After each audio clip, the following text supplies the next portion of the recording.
Ladies and gentlemen, our wounds are deep and our calamity is great. 7 million Palestinians are still living the tragedies of the Nakba and displacement since 1948.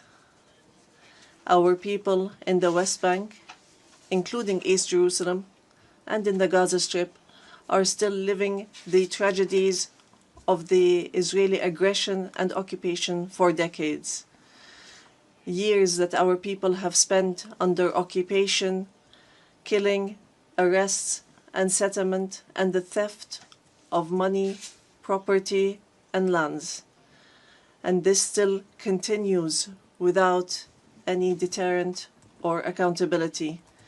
Years of oppression, deprivation, and the protection for the occupier, and enabling the occupier instead of protecting the people under the occupation, and more violations of the rights of our Palestinian people to self-determination, to freedom, dignity, independence, and sovereignty on the land of the occupied state, on the land of the state of Palestine occupied since 1967, including East Jerusalem.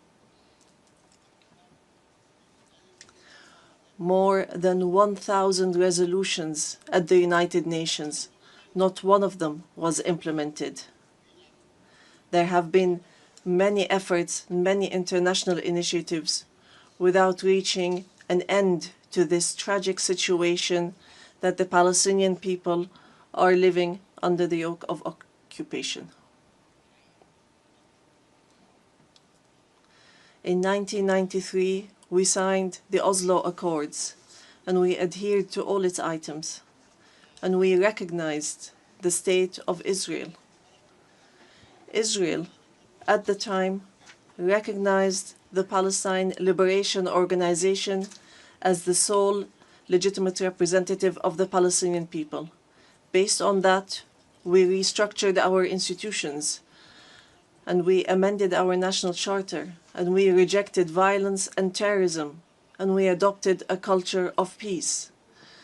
We made all our efforts to build the institutions of a modern Palestinian state that lives side by side in peace and security with Israel. But Israel did not adhere to the signed agreements and has worked systematically on undermining them. Ladies and gentlemen, just 3 days ago, we met at a high-level international conference in New York under the joint chairmanship of France and the Kingdom of Saudi Arabia, with wide-scale international presence and united positions that expressed a genuine international will to put an end to this historic conflict by recognizing the state of Palestine, ending the occupation, and returning hope to both the Palestinian and Israeli people.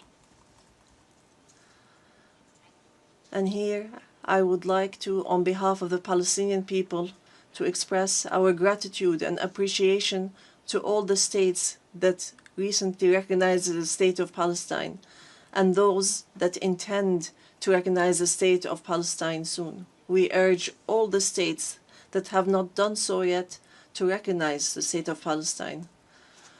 We call on supporting Palestine obtaining full membership in the United Nations. It should be noted that we have already recognized Israel's right to exist in 1988 and in 1993,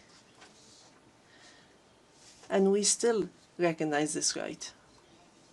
In this regard, we would like to thank France, the UK, Canada, Australia, Belgium, Portugal, Luxembourg, Malta, Monaco, San Marino, Andorra, and Denmark for their recognition of the state of Palestine. We would like to thank all 149 states which had previously recognized the state of Palestine. Our people will not forget this noble position. We would also like to commend the role of the chairmanship of this conference, the Kingdom of Saudi Arabia and France, and also the United Kingdom. We would also like to thank all the states that headed the various working groups and those which participated and continue to participate in the International Alliance for Peace. We would also like to thank the states that are supporting our efforts to stop the genocide and the occupation and achieve peace. We highly appreciate all the peoples and organizations around the world who protested in support of the rights of the Palestinian people to freedom and independence and to stop the war, destruction, and starvation. We reject confusing the solidarity with the Palestinian cause and the issue of anti-Semitism, which is something that we reject based on our values and principles. Within the framework of welcoming the outcomes of the International Conference for Peace, we reiterate today before the General Assembly the following points. First, the need for an immediate and permanent end to the war in Gaza. Second, the entry without conditions of humanitarian aid through United Nations organizations, including the UNRWA, and to stop using starvation as a weapon. And here we would like to thank the brotherly and friendly states and organizations that have been sending aids. Third, the release of all hostages and prisoners on both sides. Fourth, the complete withdrawal of the occupation from the Gaza Strip and the rejection of the plans for displacement and putting an end to settlement, the terrorism of settlers, and the theft of Palestinian lands and property under the headline of annexation, and stopping the aggression against the status quo in holy sites. These are all unilateral actions that undermine the two-state solution in Gaza, the West Bank, and Jerusalem. Fifth, the state of Palestine should take their full responsibility, starting with the Administrative Committee for the Gaza Strip, which is chaired by a minister in the Palestinian government, to manage the affairs of the Gaza Strip for a temporary period, and then to connect that with the West Bank, all through Arab and international support and with Arab and international presence to protect civilians in Gaza and support the Palestinian forces under the umbrella of the United Nations rather than being a replacement. Sixth, to guarantee that the residents of the Gaza Strip remain on their lands without displacement, and to implement a recovery and reconstruction plan in both the Gaza Strip and the West Bank.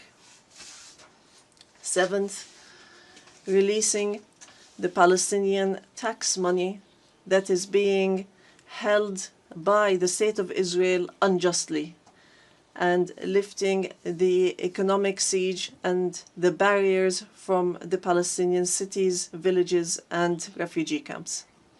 Eighth, supporting our national efforts towards reform and conducting presidential and parliamentary elections within a year after the end of the war. The practical procedures has begun. A committee has been assigned to draft a temporary constitution, and it will end its work within 3 months, so that we move from authority to state. We want a modern and democratic state that abides by international law, the rule of law, and multilateralism, and the peaceful transition of power. And we are extremely keen to empower women and the youth.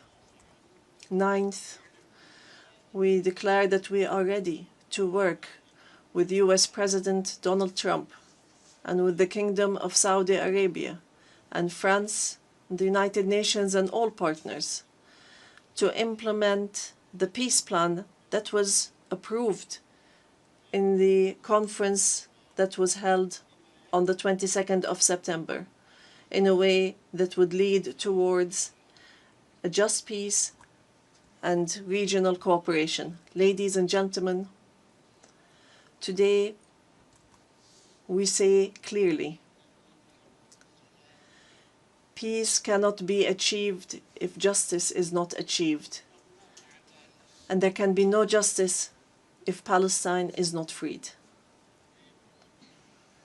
We want to live in freedom, security and peace like all other people on earth, in an independent, sovereign state on the borders of 1967 with East Jerusalem as our capital, in security and peace with our neighbors. We want a modern civilian state that is free of violence, weapons and extremism, one that respects law, human rights, and invests in people, development, technology and education, not in wars and conflict.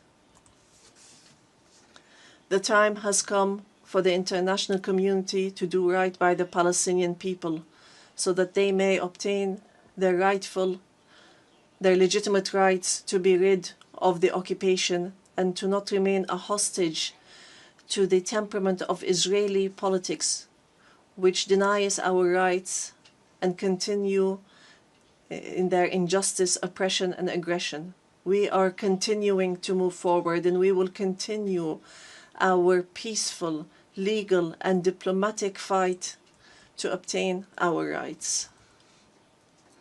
In conclusion, we say to our sons and daughters in the homeland, in the exile and in the diaspora, no matter how much our wounds bleed and no matter how long the suffering lasts, it will not break our will to live and survive. The dawn of freedom will emerge and the flag of Palestine will fly high in our skies as a symbol of dignity, steadfastness, and being free from the yoke of occupation. Palestine is ours. Jerusalem is the jewel of our heart and our eternal capital. We will not leave our homeland. We will not leave our lands. Our people will remain rooted like the olive trees, firm as the rocks. We will rise from under the rubble to rebuild and to send from our blessed and holy land the messages of hope and the sound of truth and right, and build the bridges of just peace for the people of our region and the entire world. May the peace and mercy and blessings of God be upon you.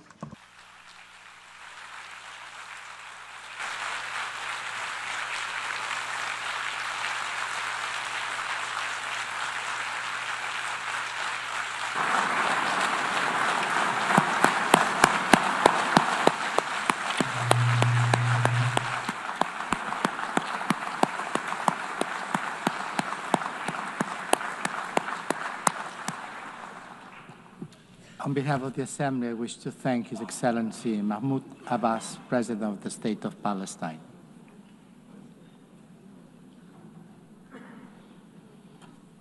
The Assembly will hear an address now by His Excellency Rashad Mohammed Al-Alimi, President of the Presidential Leadership Council of the Republic of Yemen. I request protocol to escort His Excellency and invite him to address the Assembly.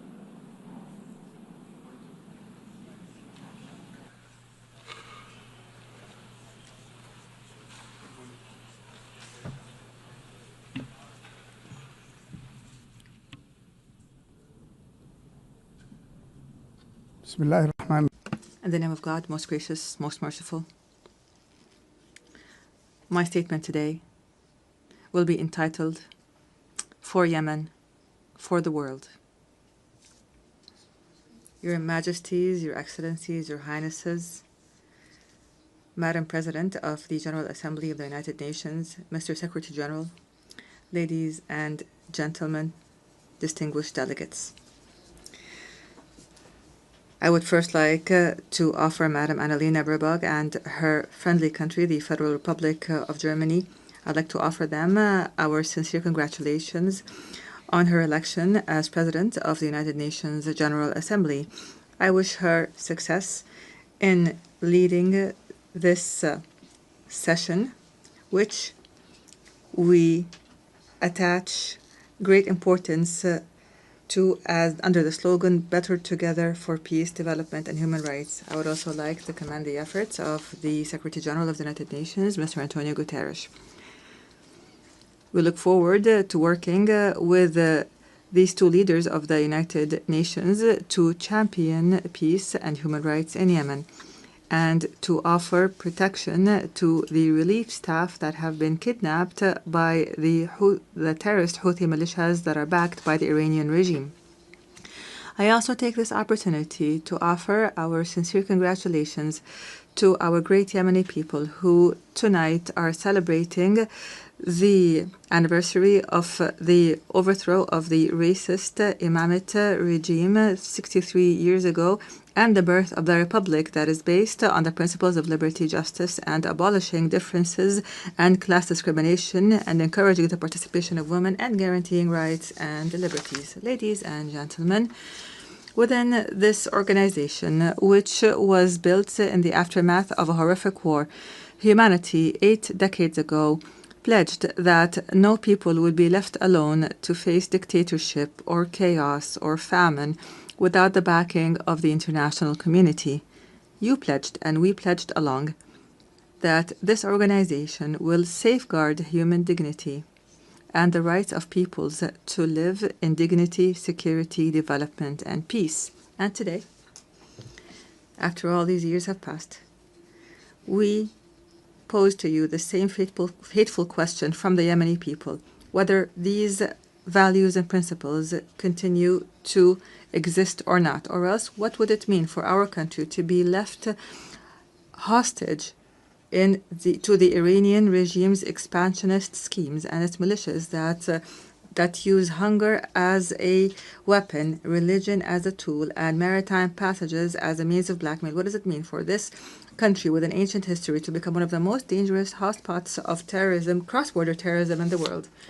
Therefore, we are here today not simply to speak of the epic confrontation of the Yemeni people against the most violent and arrogant of terrorist organizations at all. Rather, we are here to build on what was achieved and to call on the world once again to take action and not simply to take note, and to achieve the salvation that we have promised our people, not simply a repetition of statements of the past. Ladies and gentlemen, Yemen today is not simply a domestic crisis. Rather, it is a test of the credibility of the international organization. After a decade has passed to the coup that was orchestrated by the Houthi militias supported by the Iranian regime against the national consensus, our people are living one of the gravest humanitarian crises, facing security threats that transcend our borders and spread to the region and the entire world. The Houthi militias are no longer a rebel group in a remote area in the country. Rather, the Houthi militias are an international terrorist organization armed to the teeth with an advanced Iranian arsenal, including ballistic missiles and drones and booby-trapped boats and sea mines and fissile projectiles and other qualitative weapons that are internationally banned. In addition, this outlaw group supports networks that smuggle drugs and utilize new technologies to disrupt communications and guidance systems in an attempt to transform Yemen into a laboratory to experiment with the weapons of its supporters. These are not simply tools of war. Rather, this is a scheme to redraw the map of Iranian influence in the region. And those who are lenient with this group today must imagine how tomorrow will be when the Red Sea and maritime passengers fall prey permanently to this terrorism. Therefore, ladies and gentlemen, the past years have proven that the policy of conflict management, by offering more incentives, has only brought more disaster and destruction. Moreover, the policy of containment has given the Houthi militias the time and the resources to further expand its arsenal. The United Nations was unable to protect its own staff who were kidnapped in Sana'a, unable to protect the oil installations and the commercial ships. It has become clear that the peace we seek cannot be asked for, but must be imposed by force. Ladies and gentlemen, it has become incumbent upon the world today to reconsider its position on the Yemeni situation. On the one side, there is a widespread national front that believes in international legitimacy and adopts the values of partnership and democracy and maintains local diversity and popular participation and works on building the institutions of a state. This is the front that I represent today, myself and my brothers, the members of the Presidential Council and the government, which is a member of the United Nations and represents all Yemenis, men and women alike. In return, we have an exclusionary, sectarian, fascist organization that does not believe in the principles of international legitimacy and which conducts cross-border terrorism and adopts an authoritarian theocracy that is opposed to human rights, which is embodied by the Houthis and their supporters. Unfortunately, the disregard by many of the essence of the Yemeni crisis has encouraged the Houthi militias to go further in threatening peace regionally and internationally and targeting energy sources and maritime passages and even kidnapping and abusing United Nations staff.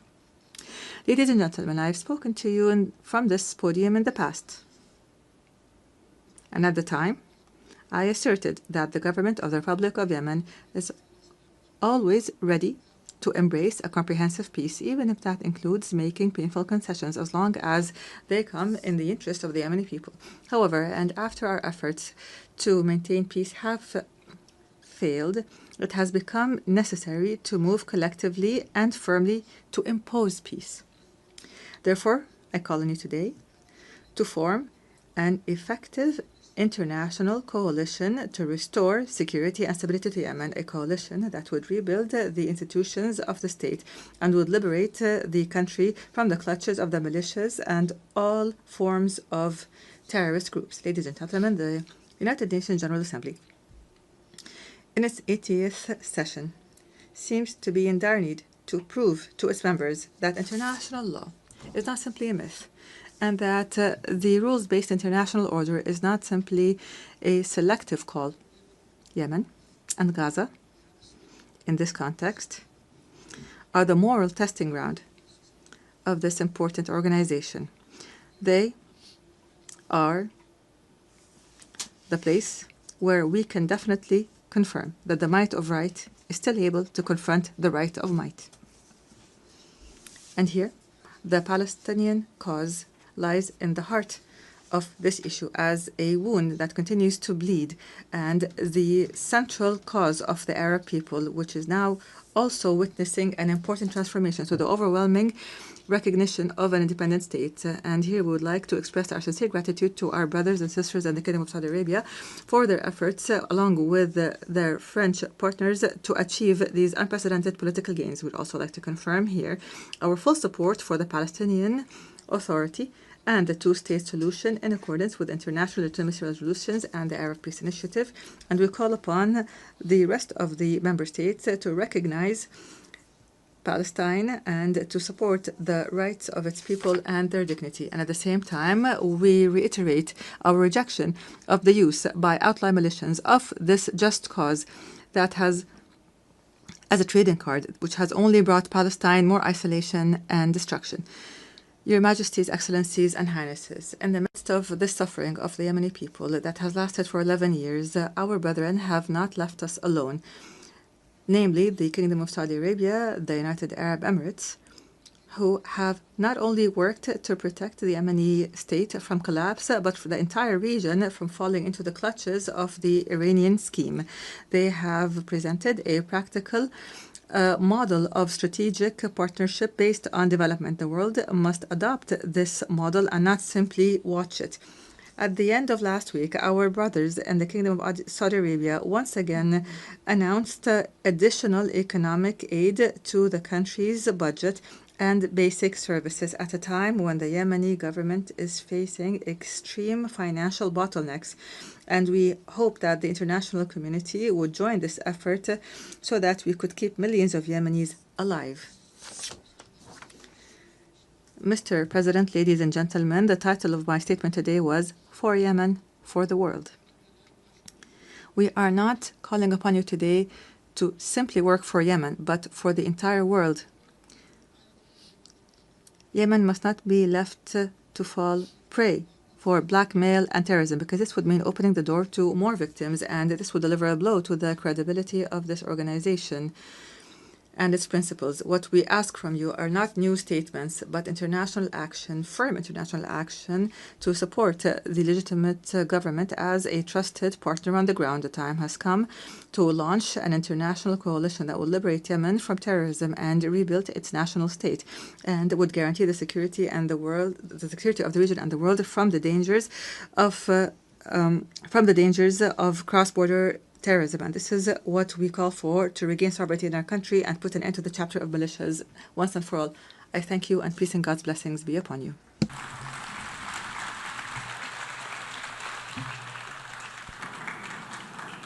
On behalf of the Assembly, I wish to thank the President of the Presidential Leadership Council of the Republic of Yemen. The Assembly will hear now an address by Her Excellency Gordana Siljanovska-Davkova, President of the Republic of North Macedonia. I request protocol to escort Her Excellency and invite her to address the Assembly.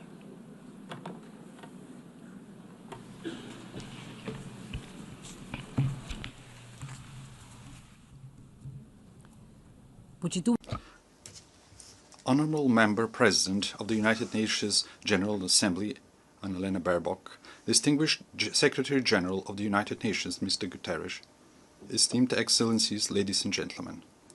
Being the foundation of international law and multilateralism, the United Nations have prevented another world war and numerous conflicts and have alleviated the consequences of many humanitarian crises. They have helped many nations embark on the path to sovereign equality, lifted millions of extreme poverty, and educated entire generations. They have inspired a global movement for rights and freedoms, for social justice and equality. They have raised awareness of environmental protection and mobilized humanity in the fight against climate change. For these and many other achievements, the United Nations, its agencies and leaders, have won no less than 12 Nobel Peace Prizes.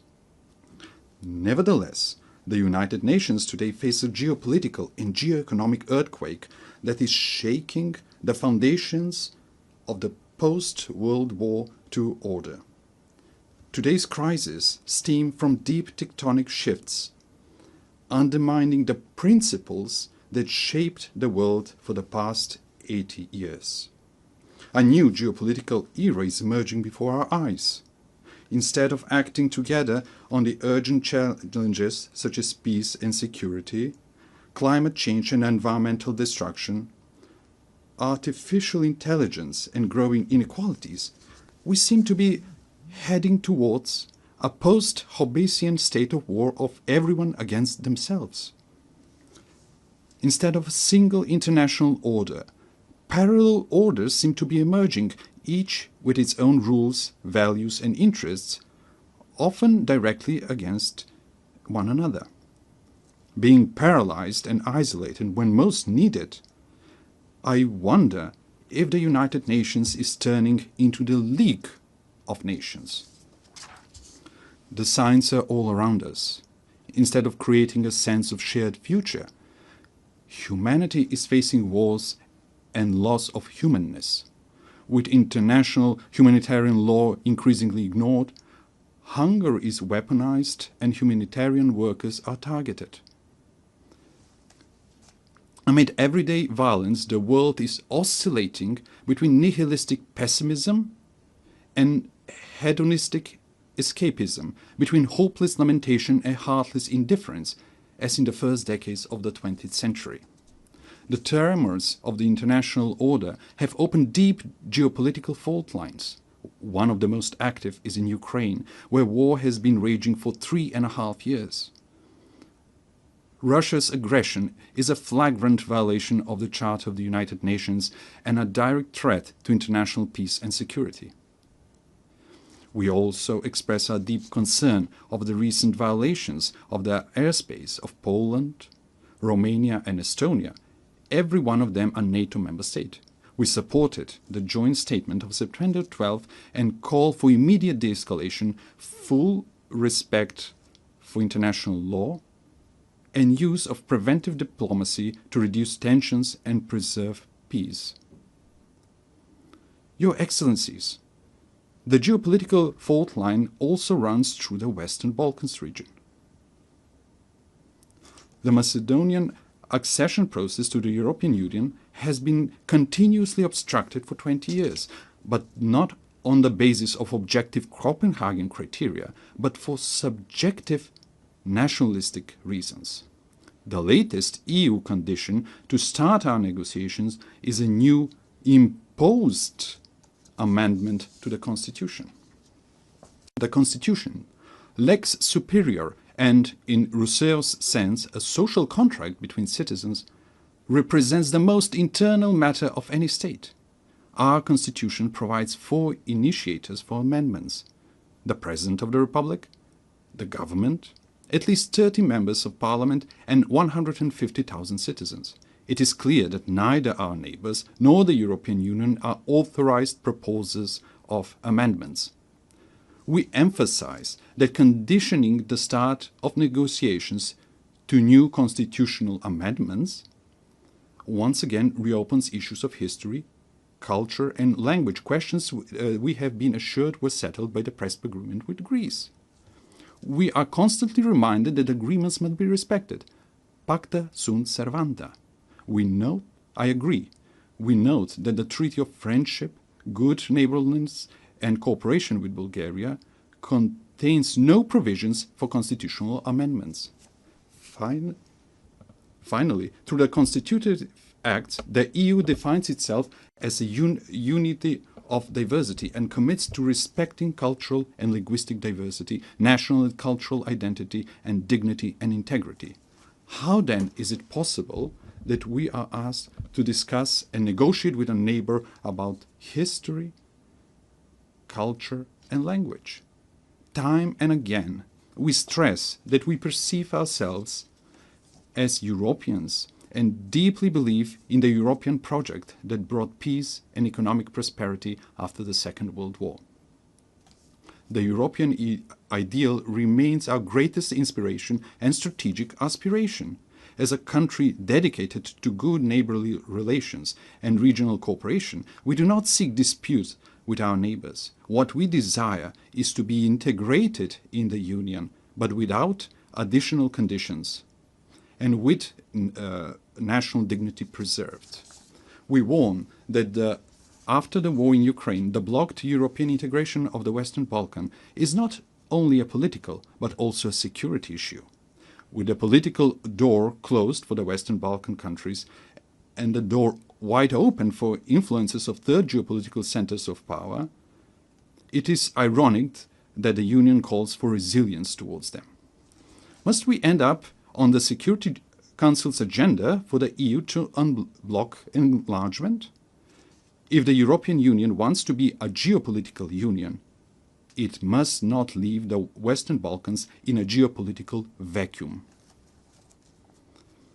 As the President of the European Commission has noted, the European Union must break the armor of consensus as soon as possible if it wants to complete the reunification of Europe and become a strong geopolitical factor again. Madam President, esteemed Excellencies, finally, I cannot but not address one of the most geopolitically volatile regions, the Middle East and Gaza. The Middle East has an ancient and rich tradition of interreligious and interethnic coexistence. History has shown that diversity, when respected, can be a source of cultural enrichment and long-term peace. But also history teaches that violence, regardless of its origin, deepens divisions, prolongs human suffering, and distances the parties from a just and comprehensive solution. We are convinced that sustainable peace in the Middle East can only be achieved through dialogue and diplomacy, in accord with international law. The inviolability of human life and dignity must be respected, even in times of war, in accord with international humanitarian law. In that spirit, we reaffirm our support for international efforts aimed at de-escalation, inclusive dialogue, and direct negotiations.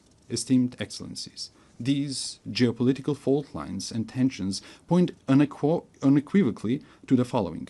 Without multilateral institutions and procedures, without international law and principles that would tame the strong and protect the weak, we will reenact the Thucydides Melian dialogue, with the strong doing what they can and the weak what they must.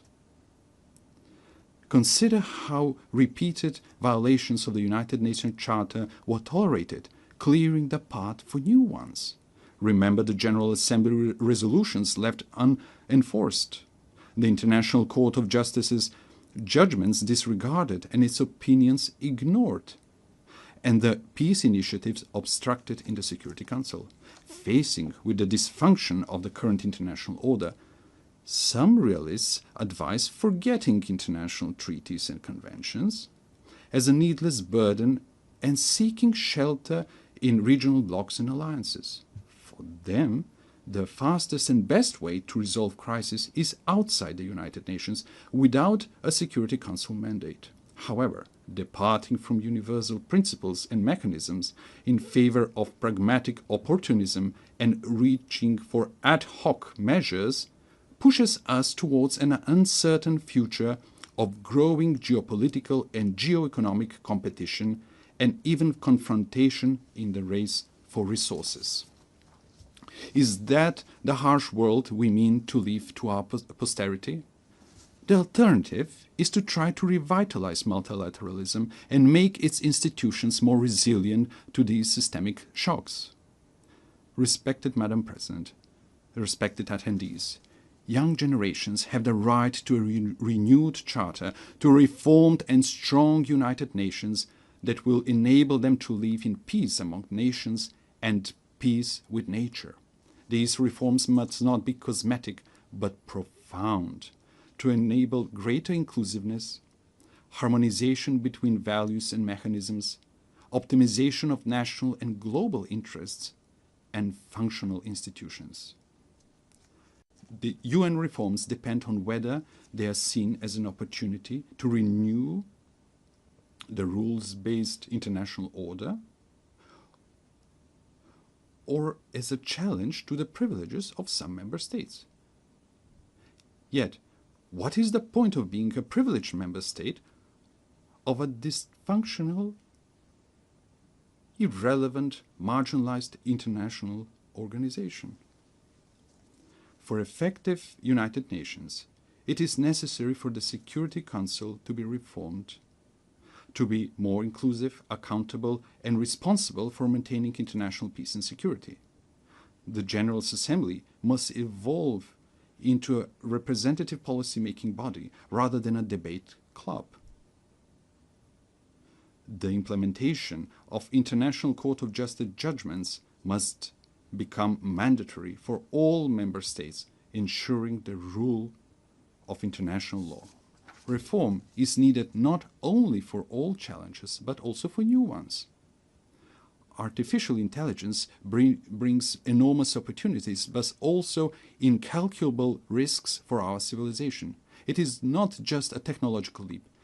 Its impact may be greater than the industrial and digital revolutions.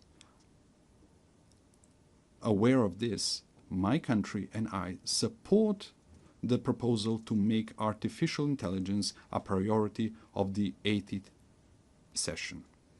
Next year, we will elect a new Secretary General of the United Nations.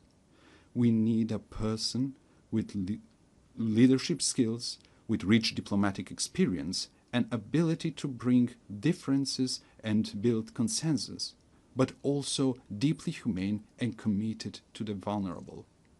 The next top diplomat of the world must possess knowledge, patience, and tact. After 8 years, it is high time for a woman to be a Secretary General of the United Nations. In a world dominated by strong men, often with weapons, we need strong women with wisdom and empathy. I believe that women who are, along with their children, are the greatest and most numerous victims of wars, have an inalienable right and obligation to prevent them. The anarchic international order is a threat to all, but especially to small states. It is natural for small and medium-sized states to be the greatest supporters of the United Nations reforms. Distinguished Excellencies, let me share with you what we are doing in this regard. We supported the adoption of the Pact for the Future as a new global social contract. Living in one of the most climate-vulnerable regions in the world, the Mediterranean, Macedonian citizens are already experiencing the consequences of the climate crisis, such as extreme weather conditions. That is why we supported the implementation of the Paris Agreement at COP29 in Baku. We supported the Sevilla commitment on financing for development and integrated the Sustainable Development Goals in our National Development Strategy 2024-2044. At the third UN Ocean Conference in Nice, we committed to strong international ocean governance supporting the action plan. We are making great efforts to promote women's leadership and the implementation of the Agenda on Women, Peace and Security. We signed the new 2026-2030 framework for cooperation with the United Nations to ensure inclusive social and human development, sustainable economies and decent work, resilient and green societies and ecosystems, the rule of law and good governance. Esteemed Excellencies, we are standing in front of a great test. Either we will guarantee an international order based on visionary principles, or we will rush towards a catastrophe of unimaginable proportions for humanity. Former Secretary General Dag Hammarskjöld reminded us that the United Nations was not created in order to bring us to heaven, but in order to save us from hell. We should recognize the United Nations for what it is: an admittedly imperfect but indispensable instrument of nations in working for peaceful evolution towards a more just and secure world order. Let's give them that chance. Thank you.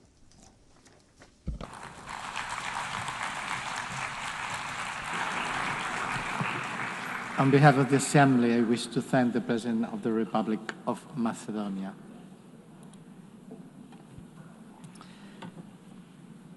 L'Assemblée va entendre l'allocution de son... The Assembly will now hear the statement of His Excellency, Mr.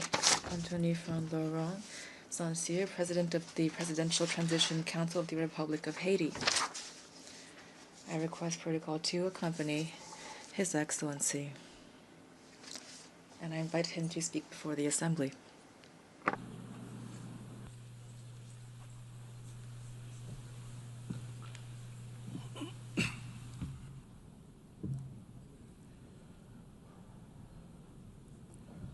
Madame la Présidente de la...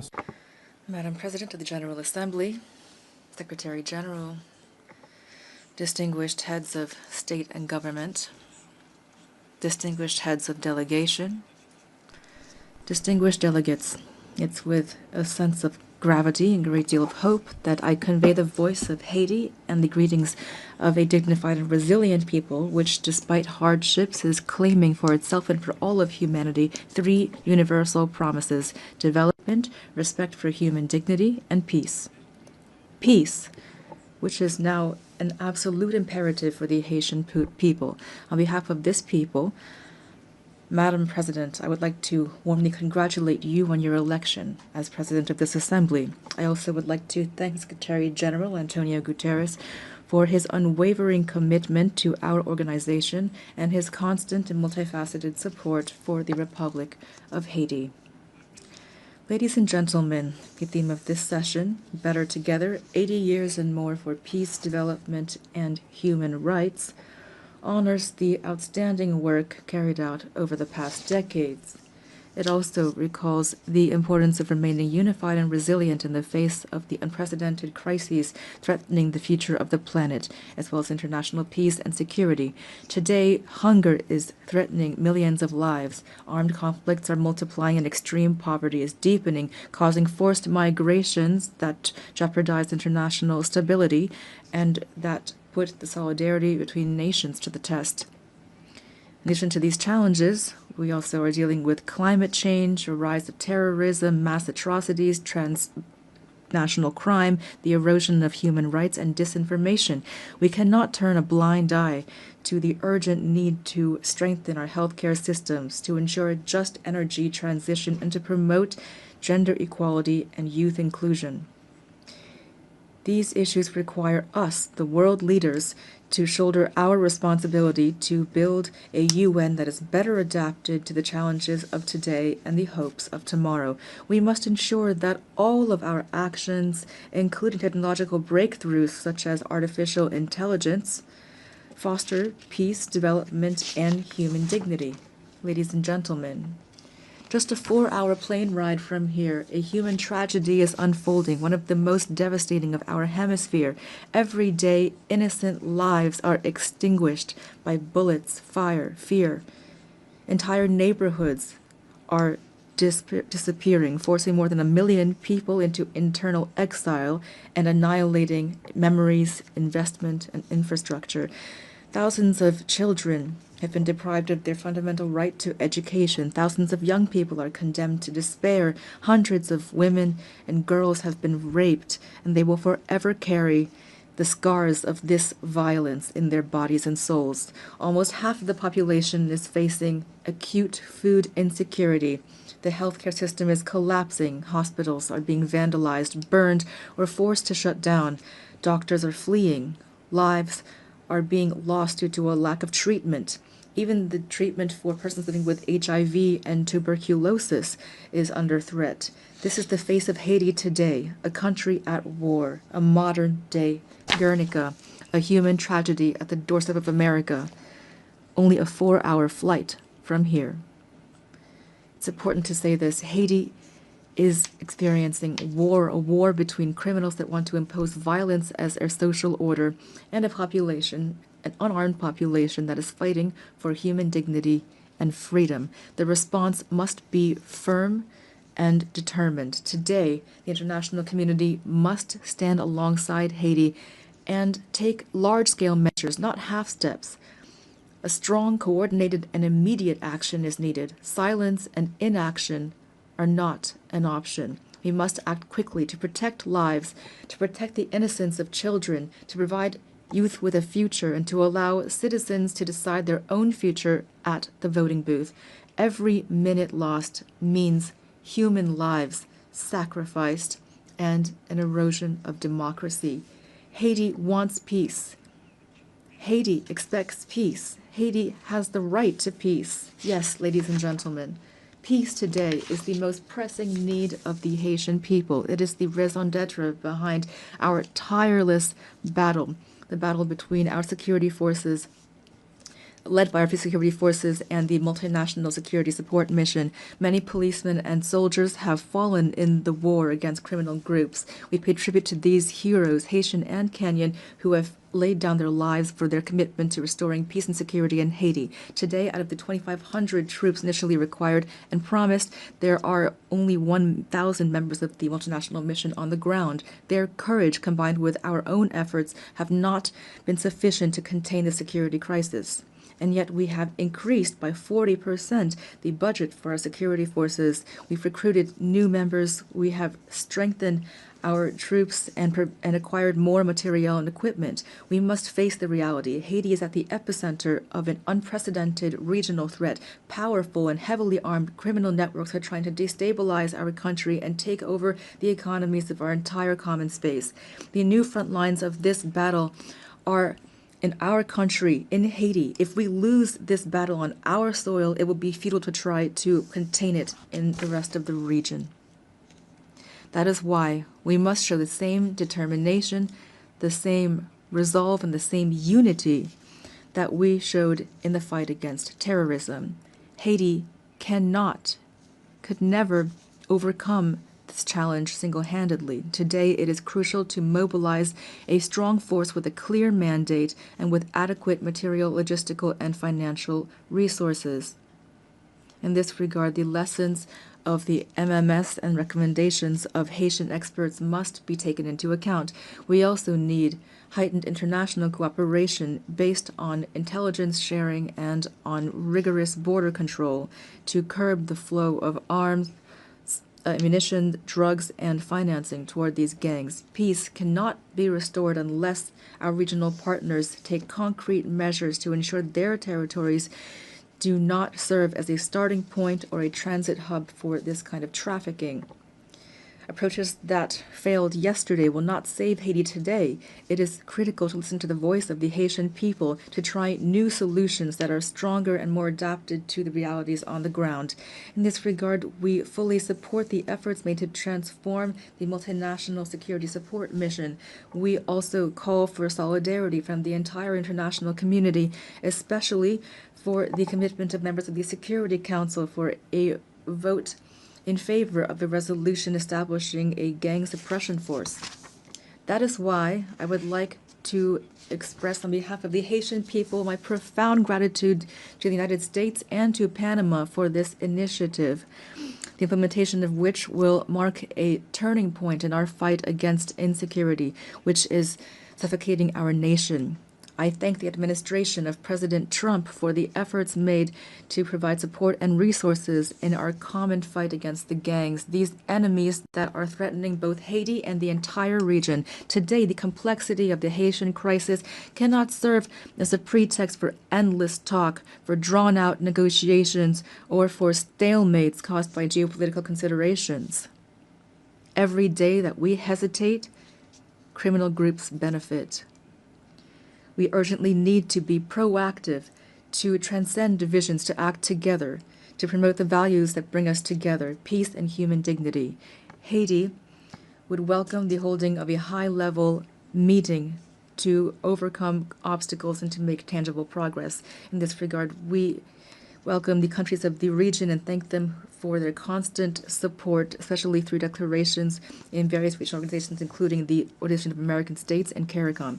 We appreciate their support and advocacy with partners in the Security Council for a real solution to the security crisis in Haiti.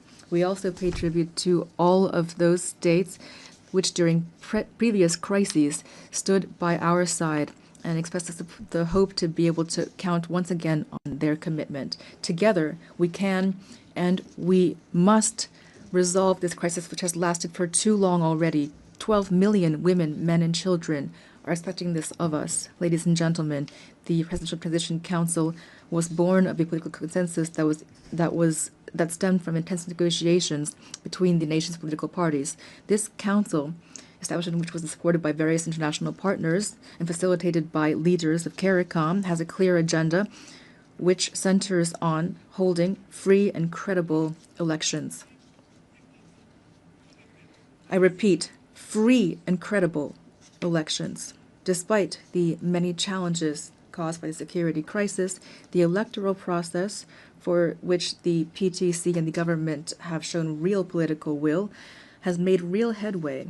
The Electoral Council, Provisional Electoral Council, has already identified more than 85% of the voting centers, mobilized more than 70% of the elections personnel, and national financing to the tune of $65 million is guaranteed. The Presidential Transition Council is working closely with the MMS, the OAS, CARICOM, and BNU to ensure free, transparent, and inclusive elections reflecting the sovereign will of the Haitian people and guaranteeing the full and effective participation of young people, women, people with disabilities, and marginalized groups. To ensure productive political cooperation, constant efforts are being made and will continue to expand dialogue with the various political parties to strengthen consensus and to prevent a power vacuum which would be fatal for democracy and stability. The Haitian people must be able to choose its own leaders. The state wants credible elections. Our greatest challenge remains restoring security. The urgent and solemn call that we have once again issued to resolve the security crisis in Haiti must not be left to languish on paper nor be lost amid rhetoric and unkept promises. In Haiti, peace can no longer wait. Ladies and gentlemen, the transitional period does not allow us to launch all of the major structural reforms that the country needs, but the humanitarian crisis we are currently experiencing must be overcome. To this day, the Haitian state has provided 72% of emergency assistance for IDPs and is assisting families to relocate. We are profoundly grateful to our international partners that have assisted us in the humanitarian response, and we are keenly interested in the promising initiatives put forward by those which, like the Association of Caribbean States, have chosen to join our effort. But our strategy is not limited to immediate assistance. We must move from assistance to investment. To this end, the government is determined to develop two major economic hubs, the Great North and the Great South, based on strategic sectors such as agro-industry, textiles, renewable energy, tourism, and services. Haiti will continue to count on its key partners to weather this difficult period and to relaunch its economy. We call for their support through the establishment of concrete mechanisms such as the renewal of the Hope Help Law or launching urban renovation projects which will allow us to create jobs, to put an end to the humanitarian impasse, and to reduce migration and pressure on Haitians in the region. Ladies and gentlemen, 2025 marks the bicentennial of the order forcing Haiti to pay a ransom for recognizing its own independence. We call for reparations, not out of bitterness or vengefulness, but out of a desire for justice and truth. We delivered with satisfaction the statement by the French presidency recognizing the need to open spaces for dialogue and historic truth, as well as the resolution of June 5, 2025 of the French National Assembly recognizing the injustice of this ransom. Haiti has established a National Reparations and Restitution Committee. We call for this progress to be accompanied by concrete action. France, which is the cradle of human rights, today has the opportunity to write a new chapter in its history with Haiti by honoring the ideals of freedom, equality, and fraternity that unite us. Ladies and gentlemen, I must underscore the invaluable support provided by the Haitian diaspora throughout the world, who are often living in hardship. Whether in America, in Europe, in Africa, or elsewhere, the millions of Haitians living abroad contribute to the development of Haiti. We are undergoing a multidimensional crisis, and we call for patience and understanding from our partners and friends so that our nationals are always treated with respect and dignity. Behind every migrant there is a face, a family, a history, and a contribution to be made to their new country of residence. Haiti reaffirms its commitment to dialogue and to bilateral cooperation in the spirit of neighborliness and mutual respect to identify balanced and long-term solutions to Haiti's problems. The safe and orderly circulation of goods and of people, especially through air transport, is crucial for a shared future and common prosperity. Ladies and gentlemen, the Haiti of tomorrow deserves peace and prosperity, a future based on an independent judiciary, universal education, affordable health care for all, and an economy that provides every citizen with the same chance at success. This future also requires bold reforms, independent justice, and an end to impunity. On April 16, 2025, we enacted a decree establishing two specialized judiciary bodies, one to litigate crimes and complex financial infractions, and another to prosecute mass atrocities and sexual violence. We're making progress toward making these bodies operational. We are prepared to continue down this path. This is not the time for Haiti fatigue. The international community does not have the right to turn away from Haiti's situation. In light of this crisis, silence would not be neutrality, it would be complicity. Ladies and gentlemen, allow me to pay tribute to the Haitian people. Representing them here is the greatest honor of my life. Beyond my functions as president of the Presidential Transition Council of Haiti, I am a real, active Haitian citizen with a profound love for my homeland, a land of freedom and dignity, a land of courage and talent. Haiti is not a nation that has given up. We are a great people, a people that stands together, men and women who have sacrificed for their homeland and for humanity. Haiti is not a playground for armed criminals, but rather it is a nation on its feet, comprised of dignified, resilient families who every day, despite terrible adversity, are fighting for a better future. I pay tribute to my fellow countrymen and women who are, without a doubt, among the most resilient people on earth. They deserve better. Giving them new hope is my only mission, and that is why now I call upon you to stand side by side with Haiti. We must build peace in Haiti, for the Caribbean, for the Americas, for all of humanity. Thank you.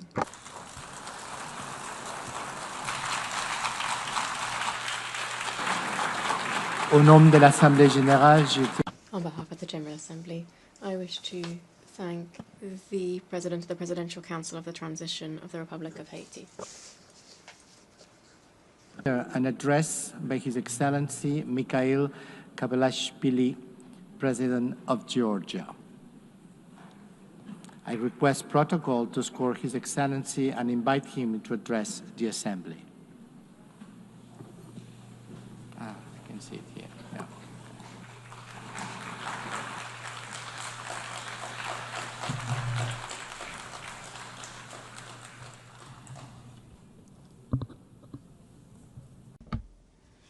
Madam President, Mr. Secretary General, distinguished colleagues, ladies and gentlemen, I represent a country with a 3,000-year history, the cradle of one of the world's most ancient civilizations and the brave Georgian people, filled with pride and dignity, a country that possesses a unique alphabet, an ancient language, and 17th century-long Christian traditions. The history of Georgia is continuous chronicle of our people's struggle for survival against invaders, through which we have miraculously managed to preserve our cultural identity, traditions, and national character.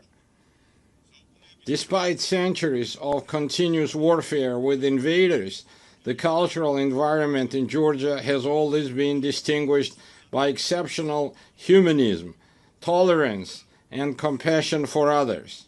Tolerance, openness to others, harmonious coexistence, and diversity form the cornerstone of our ancient culture, which is brilliantly reflected in Georgian polyphony, in our national traditions, and in the world-renowned Georgian epic Shota Rustaveli's The Knight in the Panther's Skin.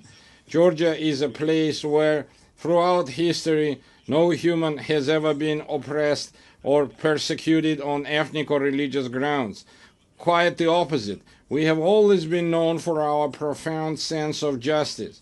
I represent the Georgian people, who know both the cost of war and the value of freedom and peace, a people who cherish their rich history and traditions, while at the same time facing with resolve the challenges that lie before our country. Amid a rapidly changing geopolitical landscape and unprecedented global challenges, such as ongoing conflicts, climate change, ideological polarization, cultural alienation, and war-driven humanitarian crisis, Georgia stands firmly as a guardian of dialogue, peace, stability, and sustainable development. Despite the many challenges surrounding us, we have managed to ensure the security of our people. The fundamental philosophy of the Georgian government remains to preserve peace, and no matter the cost, to spare our people from war. For the fourth year now, a horrific, bloody war has been raging in Ukraine, bringing catastrophic consequences and immense human suffering. Drawing on the bitter experience of the 2008 war, whose wounds have not yet healed for the Georgian people, we understand better than many the pain that Ukrainian nation endures today. Now as before, Georgia expresses its firm and unwavering support for Ukrainian people.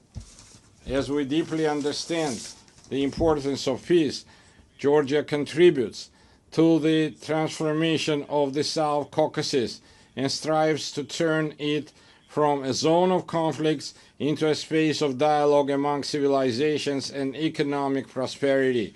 We welcome President Donald Trump's peace initiative between Armenia and Azerbaijan, as well as his efforts to bring the bloody war between Russia and Ukraine to an end soon.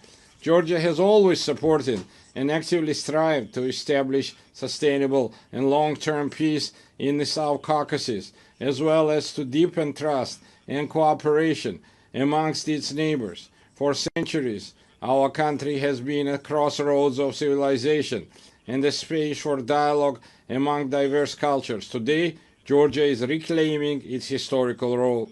Close relations with the countries of the South Caucasus and Central Asia, existing agreements with the European Union, and the Georgia's key position in the Middle Corridor all give our country a special significance, both within the region and across the Eurasian continent. Georgia is the shortest connecting route and natural bridge between Europe and Asia, the West and the East.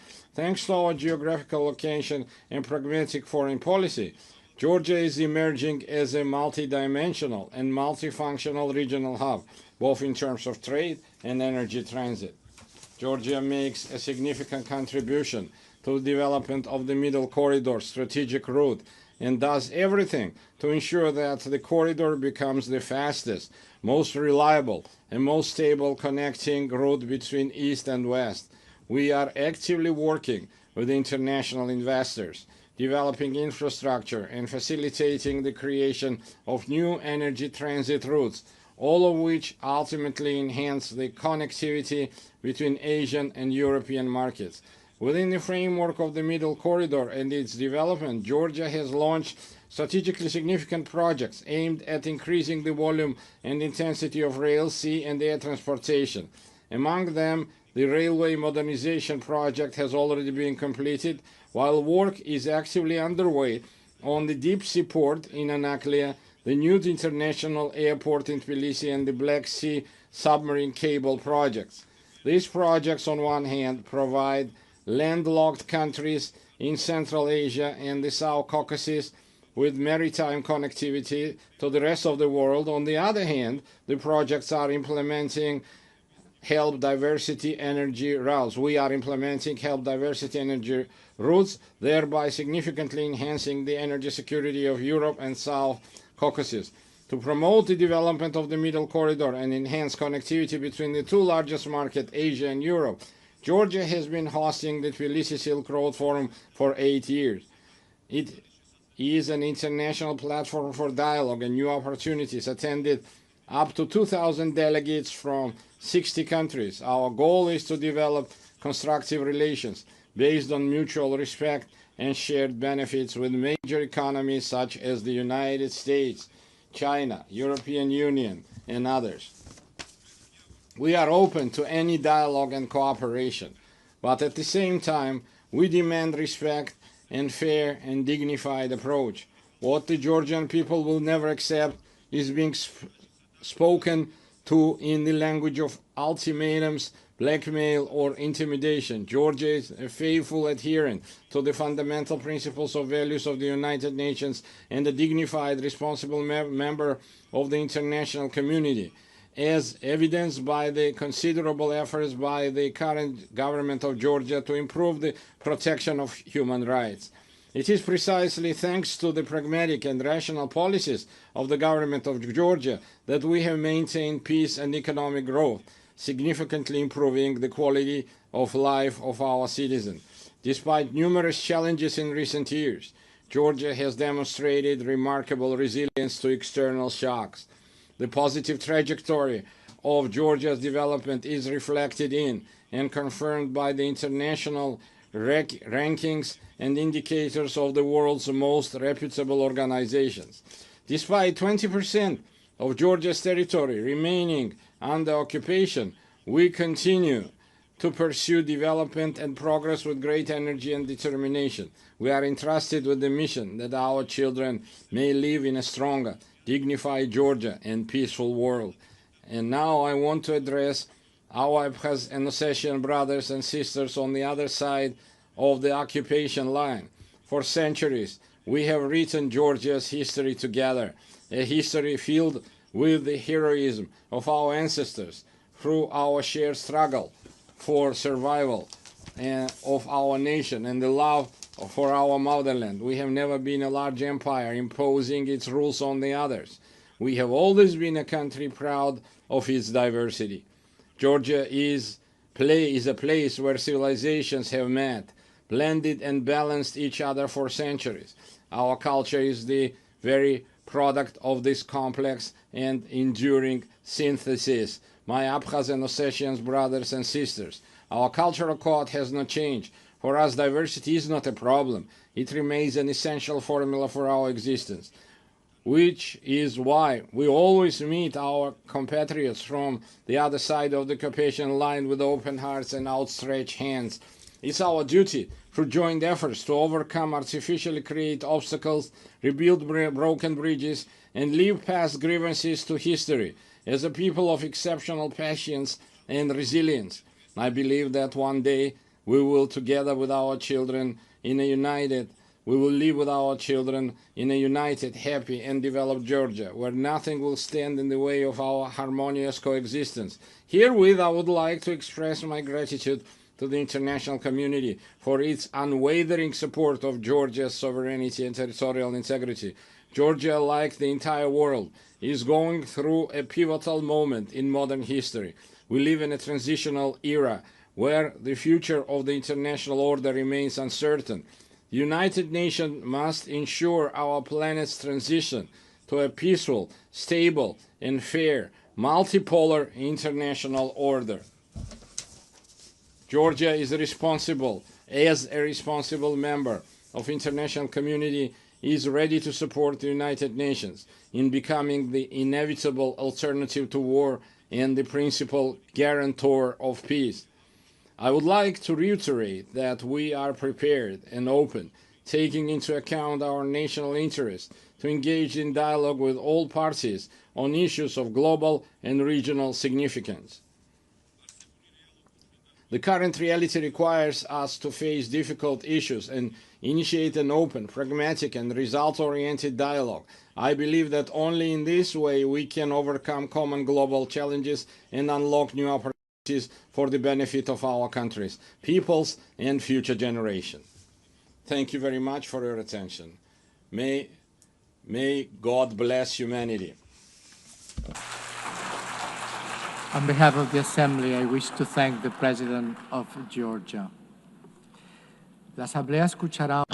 The Assembly will now hear an address by His Excellency Luis Alberto Arce Catacora, Constitutional President of the Plurinational State of Bolivia. I request protocol to escort His Excellency and invite him to address the Assembly.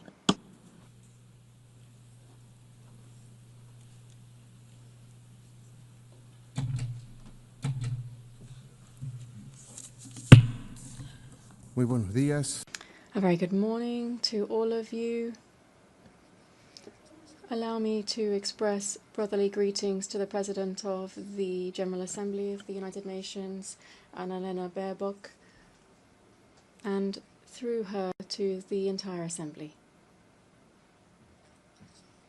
The 80th session isn't just any other date.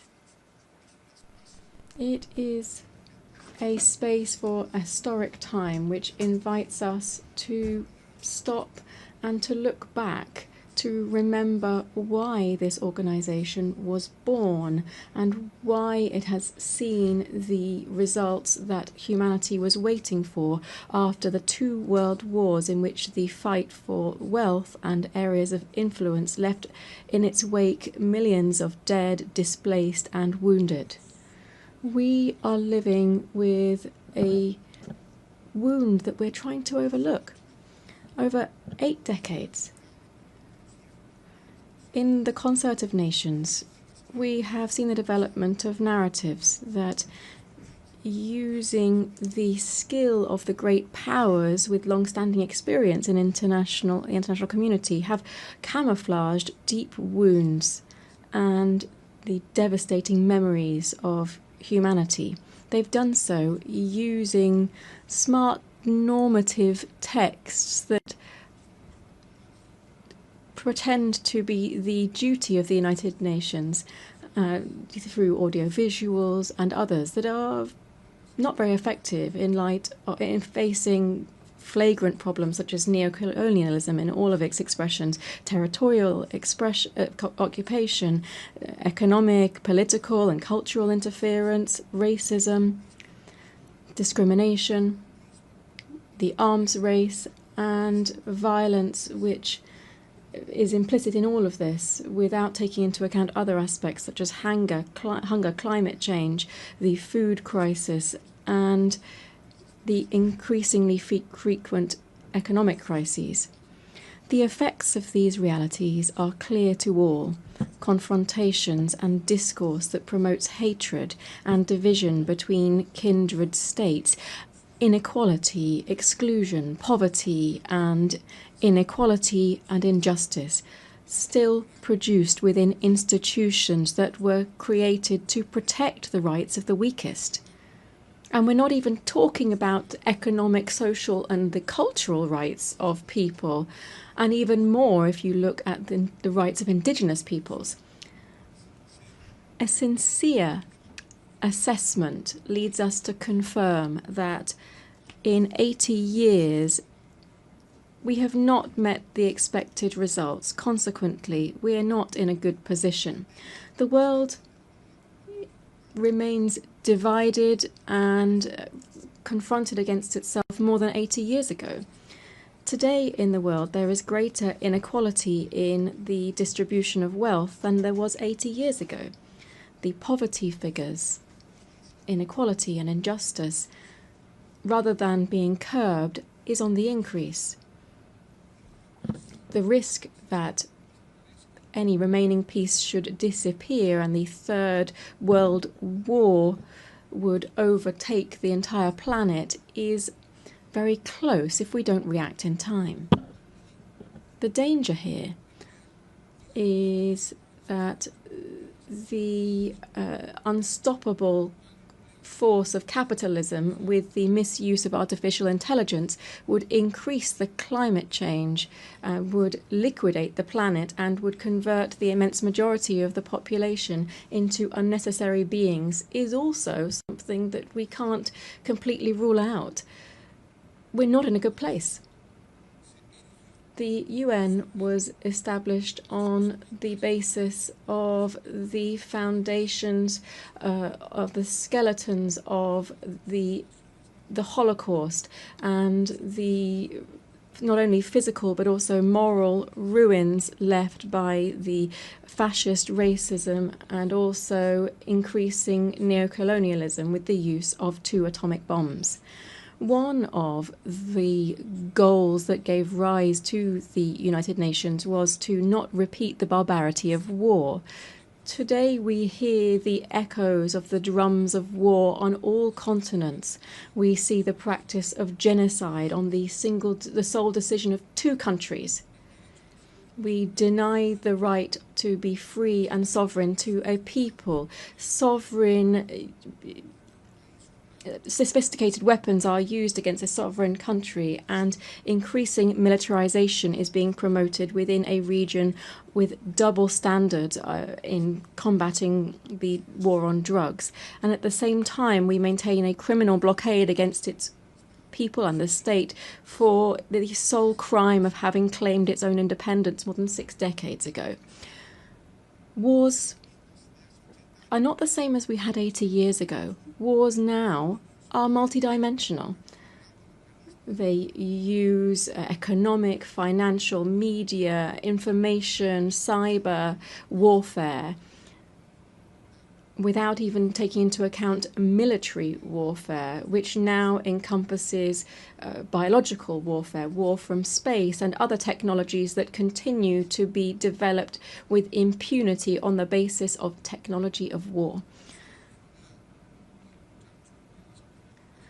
It would be nothing new to have climate wars that would have an impact on sovereignty and food security, jeopardizing strategic resources such as water. We are putting at risk the very survival of the human race on Earth and of life itself on the planet. Just taking off the mask from all of these tragedies, we can see that the cause of all of this is the wild capitalist system that places the greed of the few over the rights and lives of the majority on the planet. The cause of this is the current capitalist development, which tries to resolve its own crisis and ends up returning to the original forms of accumulation and increasing rates of profit.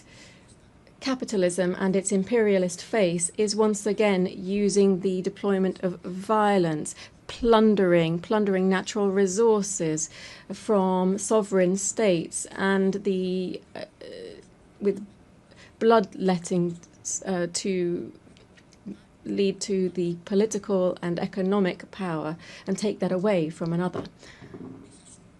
Added to that, we have a third cause of the current wars, which is more immediate. That is the obsessive zeal of the new Trump administration to give the United States back its position as a hegemonic power at the cost of the liberal system, free trade, globalization, and to cause pain and death. Why? For what? To take ownership over natural resources, to take control over commodities for the benefit of an imperialist system, and to subordinate the majority of countries for their insatiable thirst for privilege and wealth, and to try to maintain a unipolar order at any cost.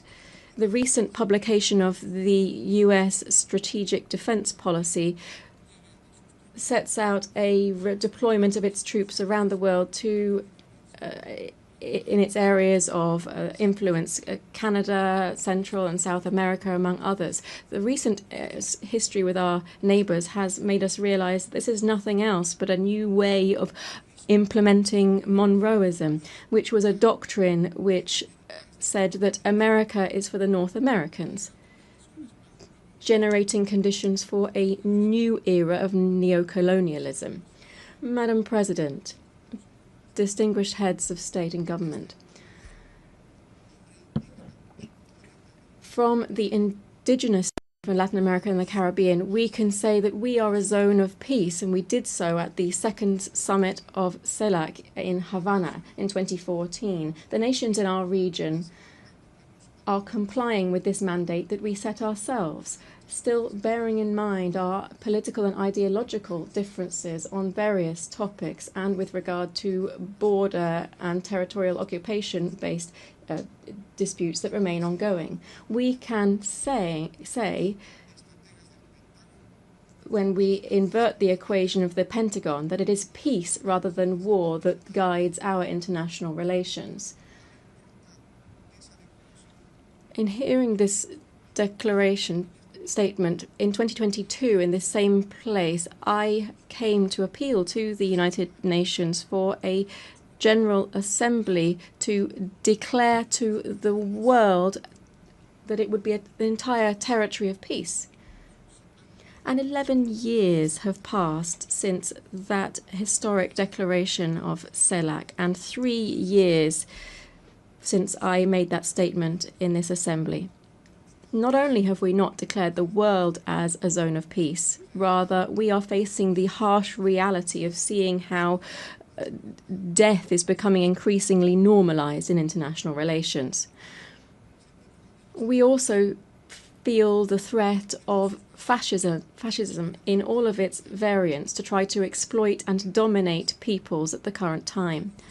The threat of death has made is covering Latin America and the Caribbean. We are seeing a bellicose potential, which would even go so far as to use missiles, submarines, helicopters, using the pretext that this maritime space is being used against the national security of the United States, through the illegal introduction of cocaine through illegal gangs belonging to drug cartels. Beyond violations of international law, this provocative action of imperialism has two intentions. First, to intervene into our kindred Bolivarian Republic of Venezuela, that since 1999 has been raising high the flags of the freedom of its people and the sovereignty of its state, and which possesses considerable natural resources, particularly in oil, which the North wishes to appropriate and claim. Secondly, to try to reconquer the Latin America and the Caribbean on the basis of it undermining liberal democracy, to impose militarization and to use other colonialist practices that we should call out. Imperialism is said to be used to combat drugs trafficking. This is a fallacy, because if this were true, it would actually be taking effect within their own country, where the demand for this type of drugs is high, and where in its origins, where we see different types of organized crime. What the United States is trying to do is to give our region the role of holding back the edification of a multipolar world and to submit it to its own interests.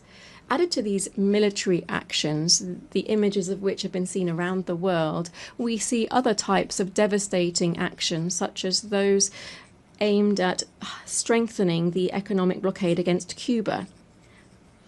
Billions of dollars are owed by the United States to the Cuban state due to these unilateral coercive measures, which are explained on the basis of rejecting the first communist revolution, which will never be destroyed. The threat of death is also afflicting the Middle East.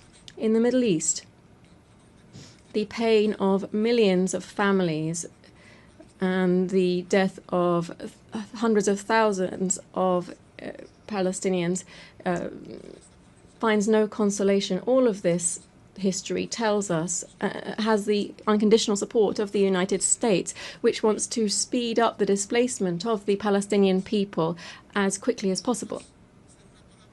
Peace will be an empty world while the Palestinian people continues to face practices of genocide and does not have its own land and full sovereignty with East Jerusalem as its capital. But in this region, that's not the only thing that's happening. The fragile political and geopolitical stability is threatened by preventive attacks against the Islamic Republic of Iran and against the small nation of Yemen, very similarly to what is happening, what was done by ex-President George Bush. The threat of death is also clear in Eurasia. In Eurasia, despite the intermittent attempts to achieve a political outcome, the expansionist ambitions of NATO, which is nothing else than the arm of concentrated capital, is trying to protract the military conflict by using Ukraine as a launch pad against the Russian Federation. The threat of death also hangs over Asia, the East China Sea, which is an area of great geostrategic and economic importance, is facing two problems that could have an impact not only on the region but also the entire world.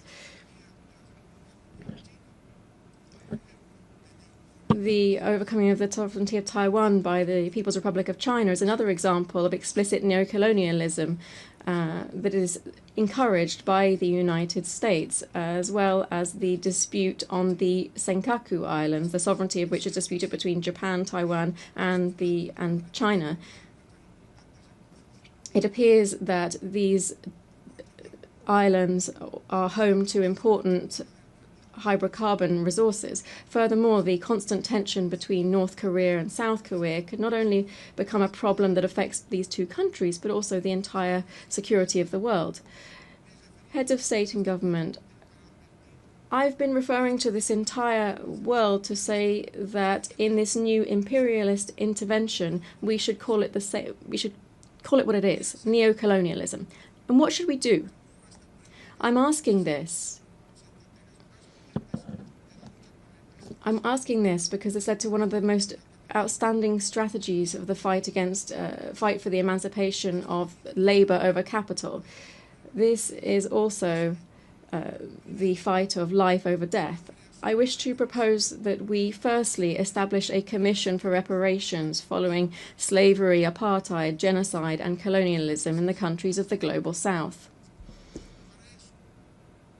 To do so, the United Nations should find a way to ensure that those designing war and death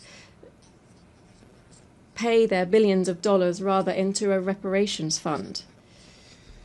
I hope that this rostrum, the highest on the international stage, will also serve to be able to launch an appeal and recognize that colonialism and neocolonialism was and is an historic mistake that brings and continues to bring a social wound over the population that it victimizes.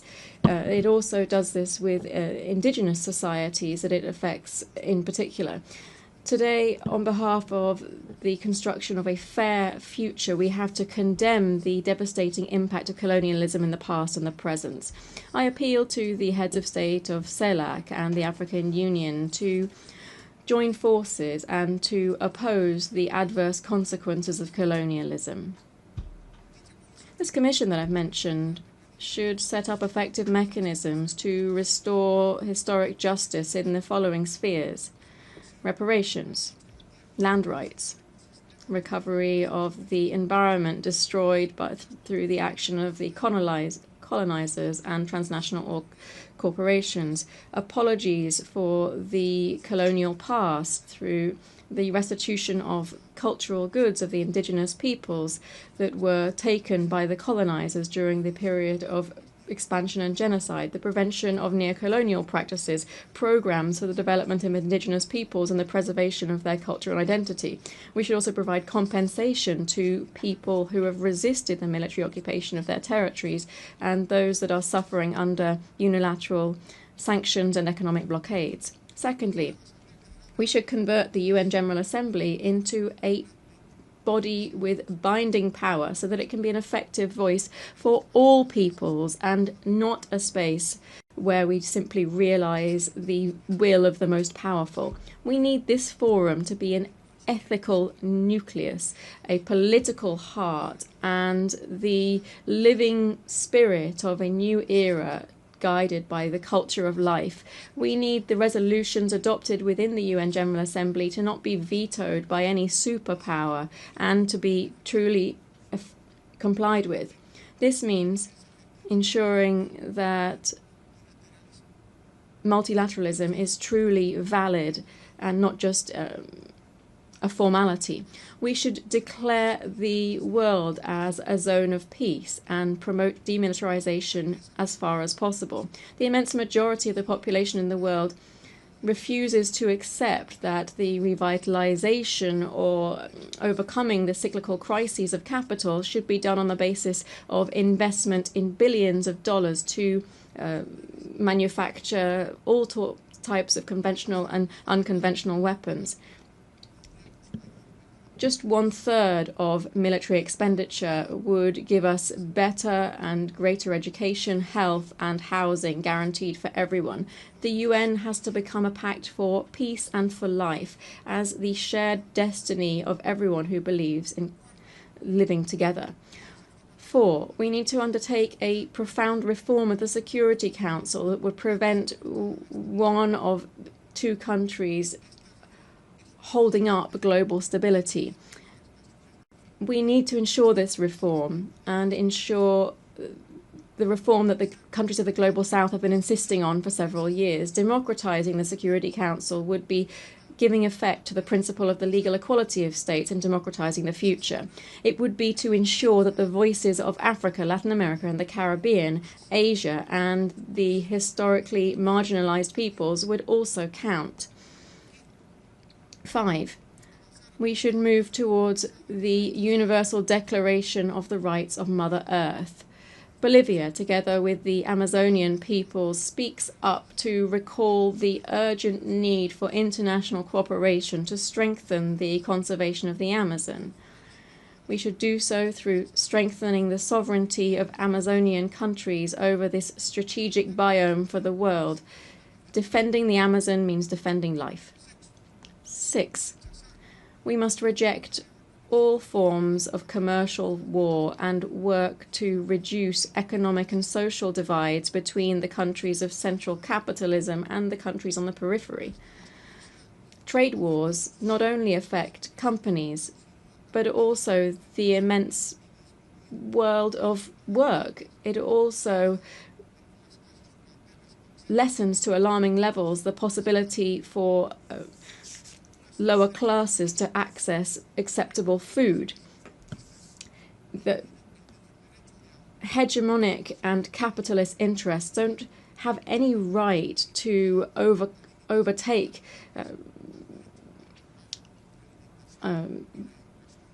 rights of trade and reduce the right to employment, food and education for the working classes.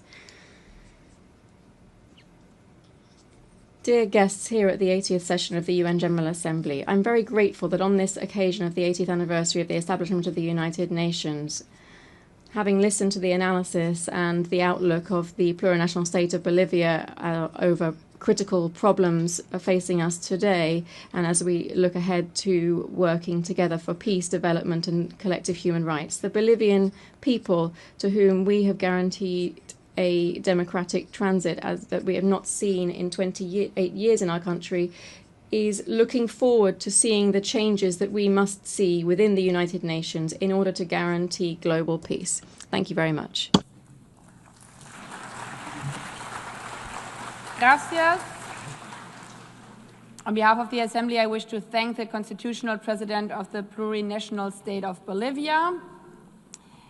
The Assembly will hear an address by His Excellency Brice Clotaire Oligui Nguema, President of the Gabonese Republic, Head of State and Head of Government. I request protocol to escort His Excellency and invite him to address the Assembly.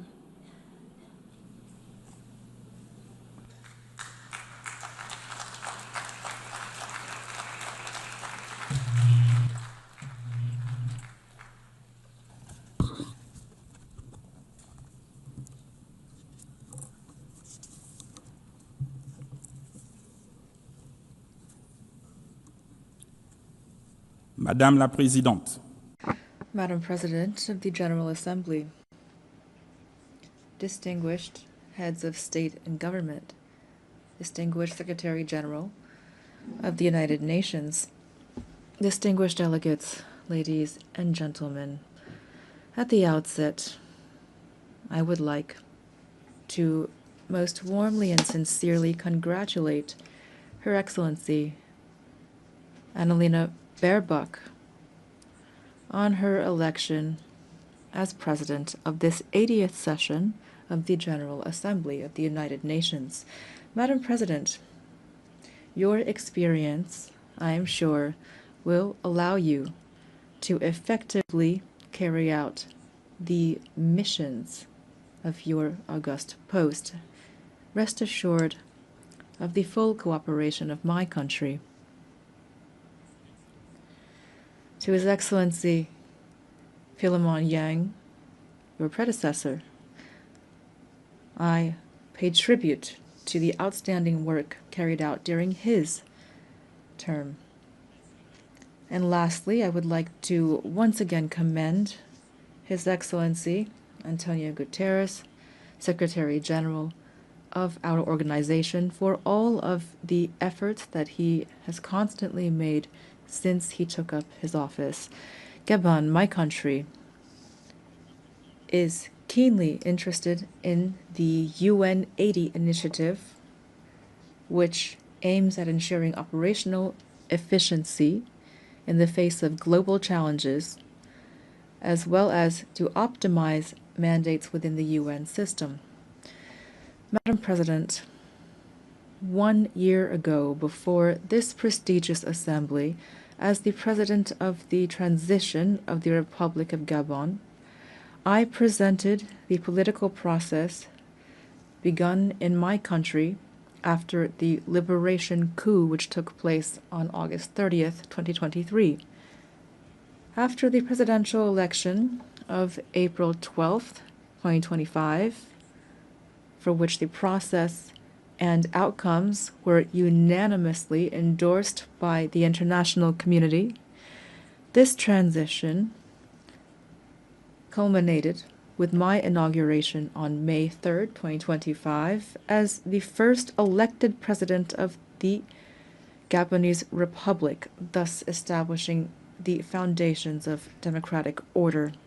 As you know, Gabon has undergone a peaceful and exemplary transition that included all of the political parties in our nation. This smooth transition led to an inclusive national dialogue and a constitutional referendum in accordance with the agreed-upon timelines, and it will continue through the holding of legislative, local, and senatorial elections that are free and transparent. To this end, the first and second round of combined legislative and local elections will take place on September 27th and October 11th, 2025. With regard to the election of senators, this will take place on November 8th, and the second round is scheduled for November 29th, 2025, with a view toward a definitive restoration of constitutional order by January 2026. We believe that this peaceful and historic process can serve as a lesson and a model in many other spheres. The people of Gabon have drawn this success from its history, its culture of peace, and its shared vision of the future. Here I would like to express, on behalf of the Gabonese people and on my own behalf, our sincere gratitude to the United Nations for its multifaceted assistance. I know that I can count on the support of the UN as we implement our National Growth and Development Plan. This plan focuses on bolstering our energy capacity, on strengthening infrastructure, developing the digital sector, and on enhancing youth employment. Ladies and gentlemen, Gabon is standing before you again with a clear message. Our country has changed. After decades of tensions and political and economic missteps, the Gabonese people has chosen the path of reconciliation and renewal, thus becoming the symbol of and testament to the transformation of hardship into hope, of dependency into dignity, of division into unity, and all without bloodshed.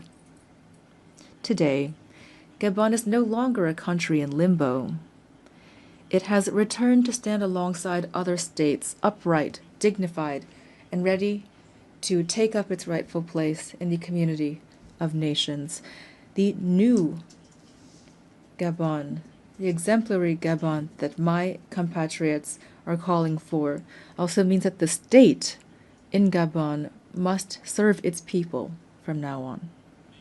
But our national rebirth would be futile without a change in the international order. It is no longer acceptable for African nations to remain relegated to the role of providers of raw materials for which others set the price and from which others profit.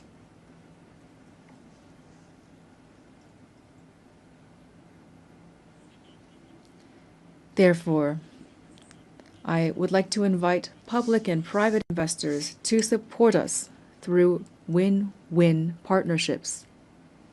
We have decided to process our resources on our territory, to create jobs at home, to develop African industries, and to interact with the world on the basis of equity, integrity, and mutual respect as we strive toward happiness. In its path toward development, Gabon, a country of peace and opportunity, will continue to welcome all those who commit to upholding our laws, our Republican values, and to contributing positively to our national rise. Distinguished delegates, ladies and gentlemen, this 80th session of the General Assembly has the theme, Better Together, 80 Years and More for Peace, Development, and Human Rights. It takes place in an international context characterized by economic, environmental, and security crises that call for more sustained and more staunch collective engagement. This is an urgent call to tackle these concerns in accordance with the spirit and the values of the UN Charter. Ladies and gentlemen, today the world has a radically different face. Humanity has never had so much technological prowess to ensure its well-being, and yet international peace and security have never seemed so fragile and so under threat. It is high time that peace reign on earth, and especially in Africa, which has so long suffered under conflicts that have been stoked and financed from outside the continent. Let the guns at last fall silent in the DRC, in Sudan, in the Horn of Africa, and in the Sahel. In this regard, instead of constantly stigmatizing and condemning the states of the Sahel, the international community would benefit from supporting them in their battle against the many-headed threat of terrorism. Ladies and gentlemen, on December 12, 1988, Gabon officially recognized the State of Palestine.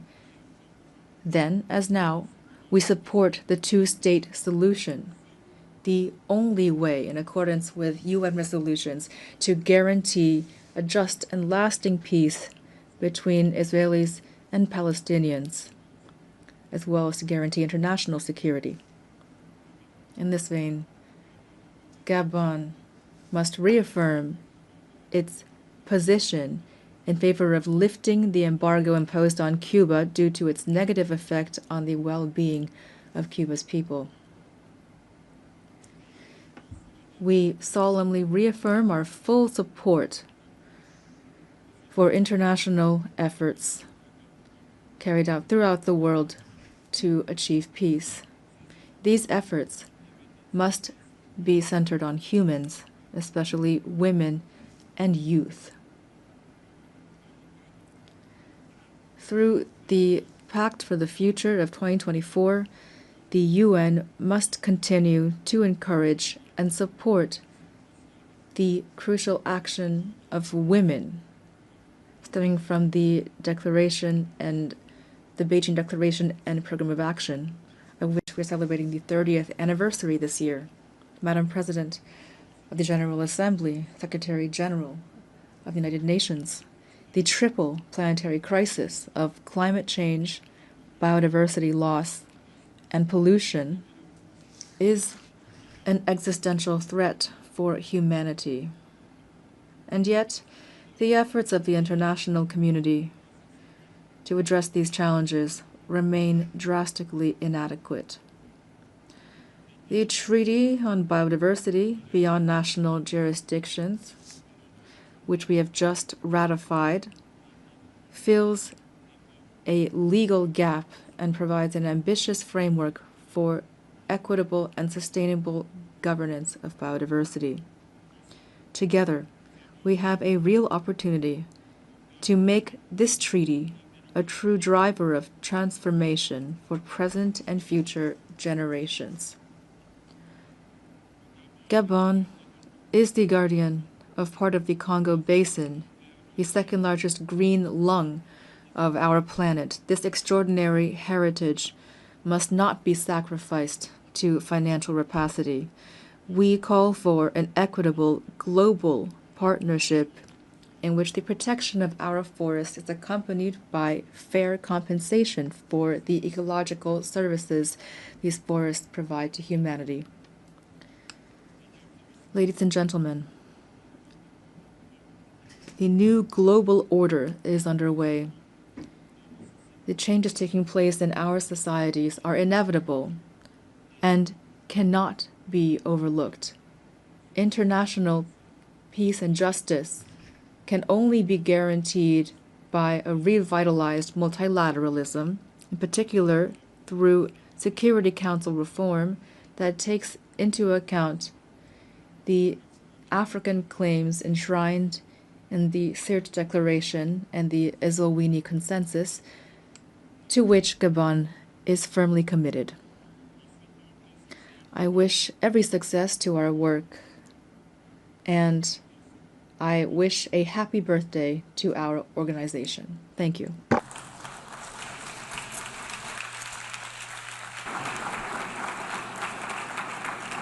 I thank you and happy birthday to all of us. On behalf of the Assembly, I wish to thank the President of the Gabonese Republic, Head of State and Head of Government.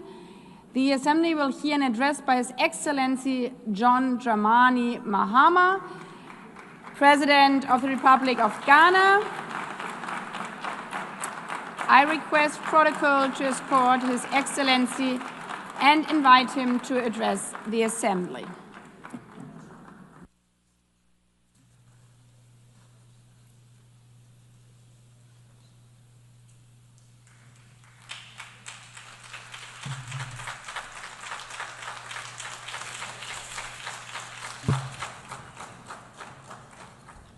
Thank you, Madam President, Mr. Secretary General, Excellencies, ladies and gentlemen.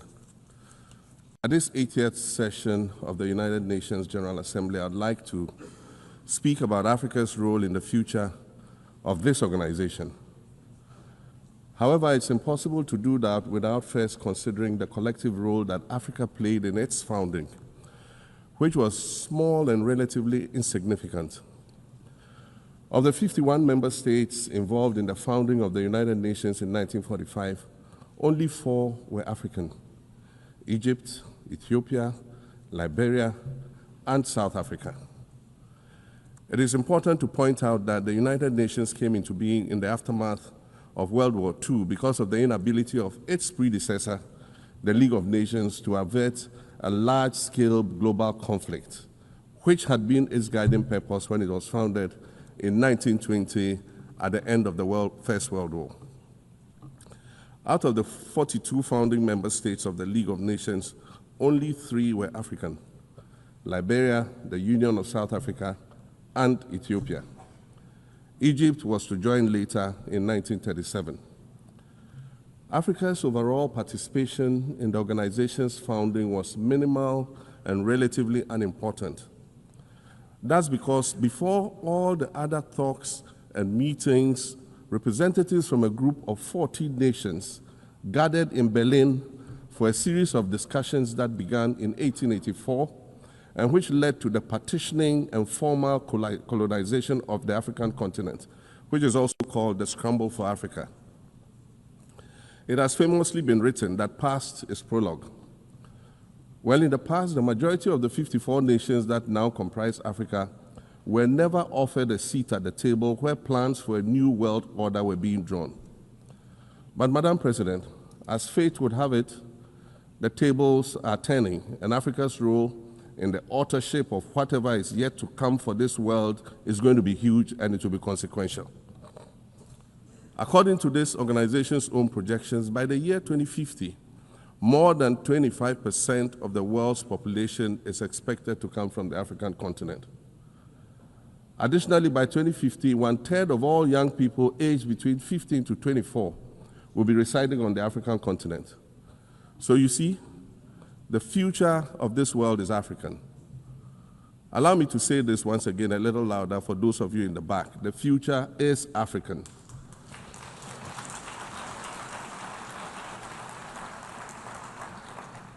Already today, Africa is a catalyst for human potential and development, as well as for economic reform and ecological stability. Africa is a catalyst for systemic change. If this reality, which is fact-based and straightforward, seems provocative or unsettling, perhaps it's because you are viewing it through the lens of centuries of filters, colonialism and imperialism, and the resulting implicit bias. Maybe you are unaware of the resilience of African nations or their remarkable ability to make a strong comeback just when you think it's safe to count them out. That is what is happening right now in my own country, Ghana. Our constitution limits leaders to 2 4-year terms. In January, I was sworn in for a second term, which, let me point out, was non-consecutive with my first term. Our currency, the Ghana cedi, was rapidly depreciating, faced with rising inflation, a huge debt burden, and low morale amongst our citizens. My new administration settled down quickly and embarked on an ambitious program of comprehensive transformation designed to restructure Ghana's economic foundation and enhance our competitive standing globally. We refer to this process of recalibration as our reset agenda. In just 8 months, we have achieved significant reduction in inflation from 23.8% in December 2024 to 11.5% in August 2025, restoring price stability for our citizens. Additionally, our currency, the Ghana cedi, has appreciated considerably against other currencies, with Bloomberg reporting it as the best performing currency in the world at one point. Our improved sovereign credit rating reflects increasing investor confidence in our economy. And our 24-hour economy initiative promises to transform our economy. And there's a renewed willingness amongst our people to trust that their elected officials have Ghana's interests at heart and that we're progressing together. Madam President, I believe that in honor of this milestone celebration, the United Nations should also embark on a process of serious recalibration and establish its own reset agenda. Since the organization's founding, the number of UN member nations has nearly quadrupled. And quite frankly, it is not the same world that it was back then when the UN was formed. I mentioned earlier that I began my second non-consecutive term as president this past January. My first term ended in January 2017. In that span of time, 8 years, the world has changed with such ferocity. My first days in office after my return felt as though I had just awakened from a Rip Van Winkle-style sleep. Now, no, that was only after 8 years. Imagine then what it will be like after 80 years since the founding of the United Nations. In 1945, the sun had not yet set on the largest empire in history. The most common mode of international travel was by sea. The personal computer had not been invented, let alone made portable. and television, a new convenience, was still in its infancy, albeit in black and white color. Relations between the US and the Soviet Union were turning frosty, with Winston Churchill declaring that an iron curtain has descended across the European continent.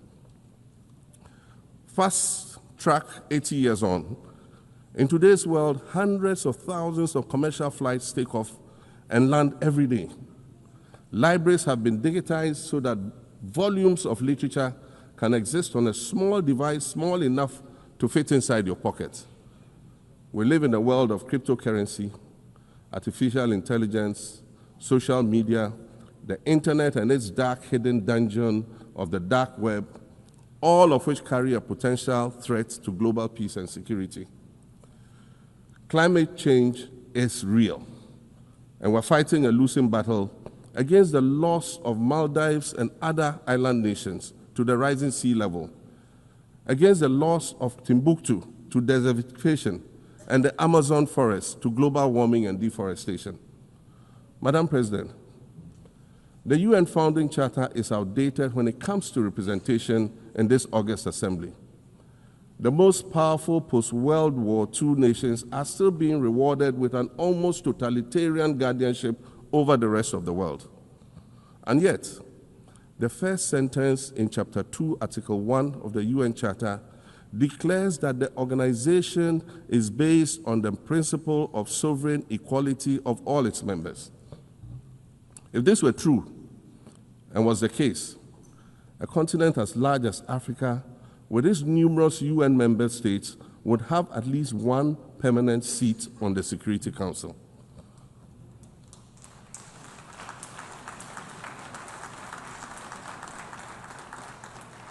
Furthermore, we believe that veto power should not be restricted to only 5 nations, nor should it be absolute.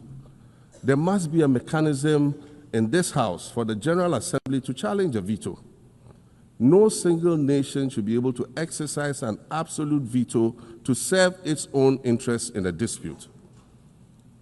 In 1995, during the 50th anniversary of the United Nations, Nelson Mandela stood in this very spot, and he said, "The United Nations has to reassess its role, redefine its profile, and reshape its structures.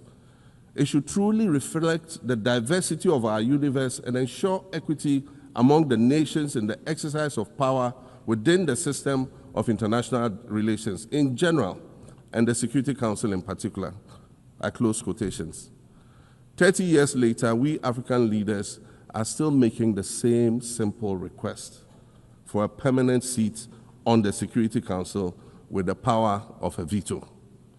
So today, Madam President, I stand here in this exact spot and ask the world, if not now, then when?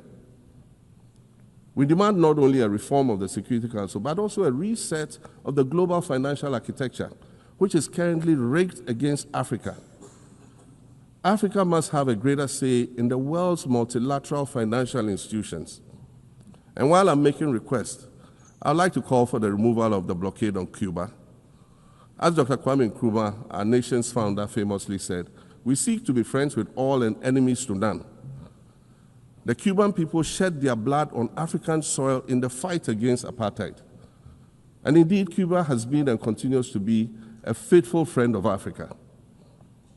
You see, the very fact that I can stand here and ask these things and say these things, and the fact that all nations can ostensibly gather here to address critical global issues, air our grievances, and express our concerns, that is what makes the survival of this organization so important. In every old city or village, you will find a town square, or a courtyard, or a plaza that once served as a gathering space for the citizens of the community and their leaders. Meetings and celebrations were held there, as were trials and elections. And these were spaces that brought people together and held them together as a community. Sadly, time and technology have eroded these spaces. Madam President, in many ways, the United Nations is the proverbial town square of our modern global village. And it has never been more critical for us to protect this one space that brings and holds the world nations together as a community. The internet, social media platforms, and artificial intelligence offer us the illusion of connectivity, when in fact what they do is reinforce isolation by using algorithms that ensure that we do not receive new ideas and perspectives, but rather more of the same content. We are served alternative facts and manipulated images, making it easy to disseminate disinformation and sow seeds of division amongst communities. Madam President, these are dangerous times. Our world is currently experiencing a rise in nationalism and economic instability. There's a general breakdown of multilateralism. Various acts of aggression have been committed against the sovereignty of others, and nations are attempting to circumvent the very safeguards that were put in place to prevent large-scale global conflict. These conditions are all too similar to the ones that led to the League of Nations' failure in fulfilling its mandate. The denial of visas to President Abbas and the Palestinian delegation sets a bad precedent and should be deeply worrying to all member nations of the United Nations. Ghana recognized the state of Palestine in 1988 and supported a two-state solution to the conflict since then. And I say, contrary to the claims of some, a two-state solution would not be a reward for Hamas. It would rather be a reprieve for the hundreds of thousands of innocent women and children and people who are facing collective punishment and forced starvation for no reason other than the fact that they are Palestinian. For nearly 2 years and for the fear of reprisals, we here in this General Assembly have been playing hide and seek with language to find the right words to help us avoid or excuse what we all know is taking place in Gaza. But here's the thing, it doesn't matter what you call it. If it looks like a duck, it swims like a duck, and quacks like a duck, well, then it must be a duck. The crimes in Gaza must stop.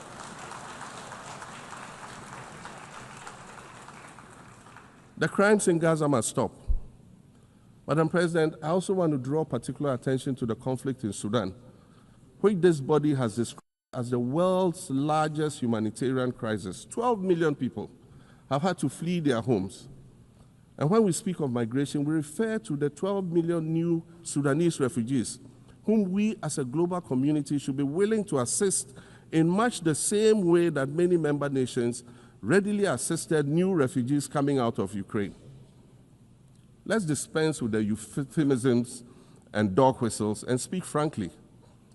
It is not a mystery that when leaders of Western nations complain of their migration problems, they are often referring to immigrants from the global south. But many of those immigrants are climate refugees. And interestingly, the global north emits 75% more greenhouse gases than the global south. However, the effects of climate change are more severe in the global south because we lack the resources to address them effectively. And so when the desert encroaches on our villages and towns and they become unlivable, we are forced to flee. Warsan Shire, a Somali-born prophet, a Somali-British poet born in Kenya to Somalian refugee parents, was London's first youth poet laureate. She writes in her poem titled Home. And it says, you have to understand that no one puts their children in a boat unless the water is safer than the land. No one bends their palms under trains beneath carriages. No one spends days and nights in the stomach of a truck feeding on newspaper unless the miles traveled mean something more than just a journey. Madam President, we cannot normalize cruelty. We cannot normalize hatred. We cannot normalize xenophobia and racism. If we're going to tell a story, let's not tell it slant. Let's tell all the truth. When we speak of migrants, we speak of Mami Ewusi Mensah Frimpong, a judge on the U.S. District Court for the Central District of California. She's the first black female judge on any of California's 4 federal district courts. She was born here in America to immigrant parents from Ghana. We speak of Peter Bosman, a medical doctor in Ghana who moved to the town of Piran in Slovenia in the 1980s and later became the first black mayor of Piran, the first black mayor in Slovenia and in the whole of Eastern Europe. We speak of T. Mikheil, the iconic Ghanaian Norwegian artist and designer. And of course, we speak of the late Kofi Annan, former United Nations Secretary General.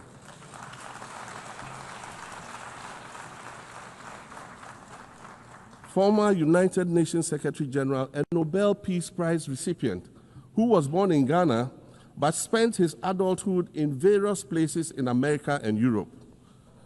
These are people who have brought great distinction to the countries that they decided to call home.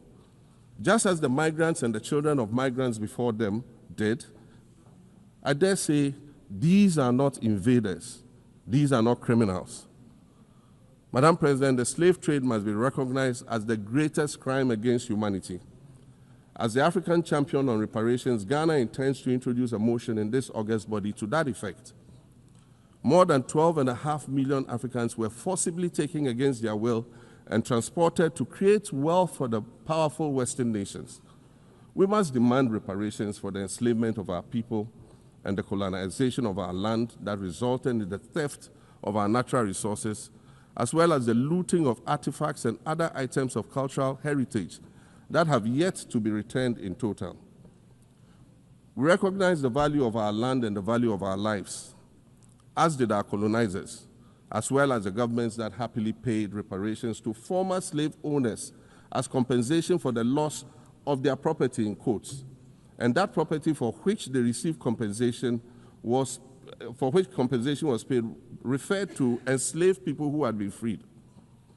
Madam President, an increasingly insecure world is witnessing upward spending on defense budgets of bilateral partners and steep cuts in official development assistance. Since July 2024, it is estimated that there's been a 40% drop in humanitarian aid globally. In this era of global uncertainty, Africa must exercise sovereignty over its natural resources to raise the necessary funds to ensure the well-being of its citizens. The days of parceling out vast concession areas to foreign interests for exploitation must come to an end. We'll continue to welcome foreign investment, but we must negotiate better for a bigger share of the natural resources that belong to us. And we must insist on value addition to these resources. We're tired of the continued image of poverty-stricken, disease-ridden rural communities living at the periphery of huge foreign-controlled natural resource concession areas. We're tired of having people extract the most they can from us and in return offer us the very least by way of respect, consideration, and dignity. We're tired of not being represented in ways that reveal the richness and complexity of our history or acknowledge all that we have overcome to arrive here in this liminal space of untold possibilities. Allow me to echo the Indian-American writer Arundhati Roy, who wrote, "Another world is not only possible, she is on her way. On a quiet day, I can hear her briefing." I want to add that for the sake of Africa, and quite selfishly for the sake of my 18-year-old daughter, I hope that this new world that is arriving is a place of safety and equality for women and girls. To succeed, we must empower everyone, including women and girls, to reach their full potential. In closing, Madam President, I'd like to congratulate you on your election to preside over this historic 80th General Assembly and on being the 5th woman to hold this distinction. I'd also like to congratulate Her Excellency Nana Jane Opoku-Agyeman on being the first woman Vice President of Ghana.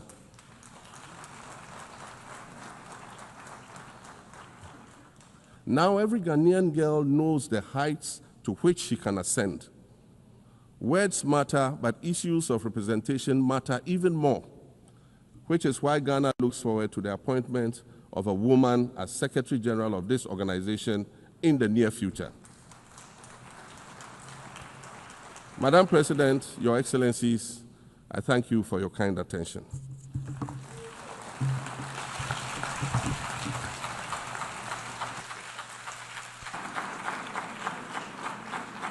On behalf of the General Assembly, I wish to thank the President of the Republic of Ghana.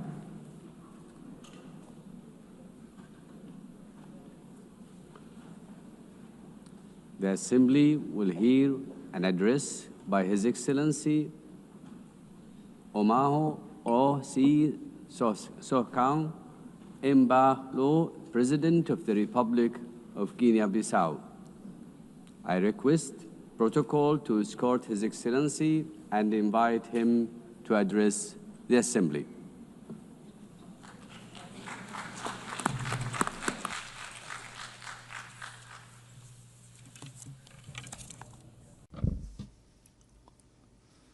Madam President, distinguished heads of state and government, Mr. Secretary General,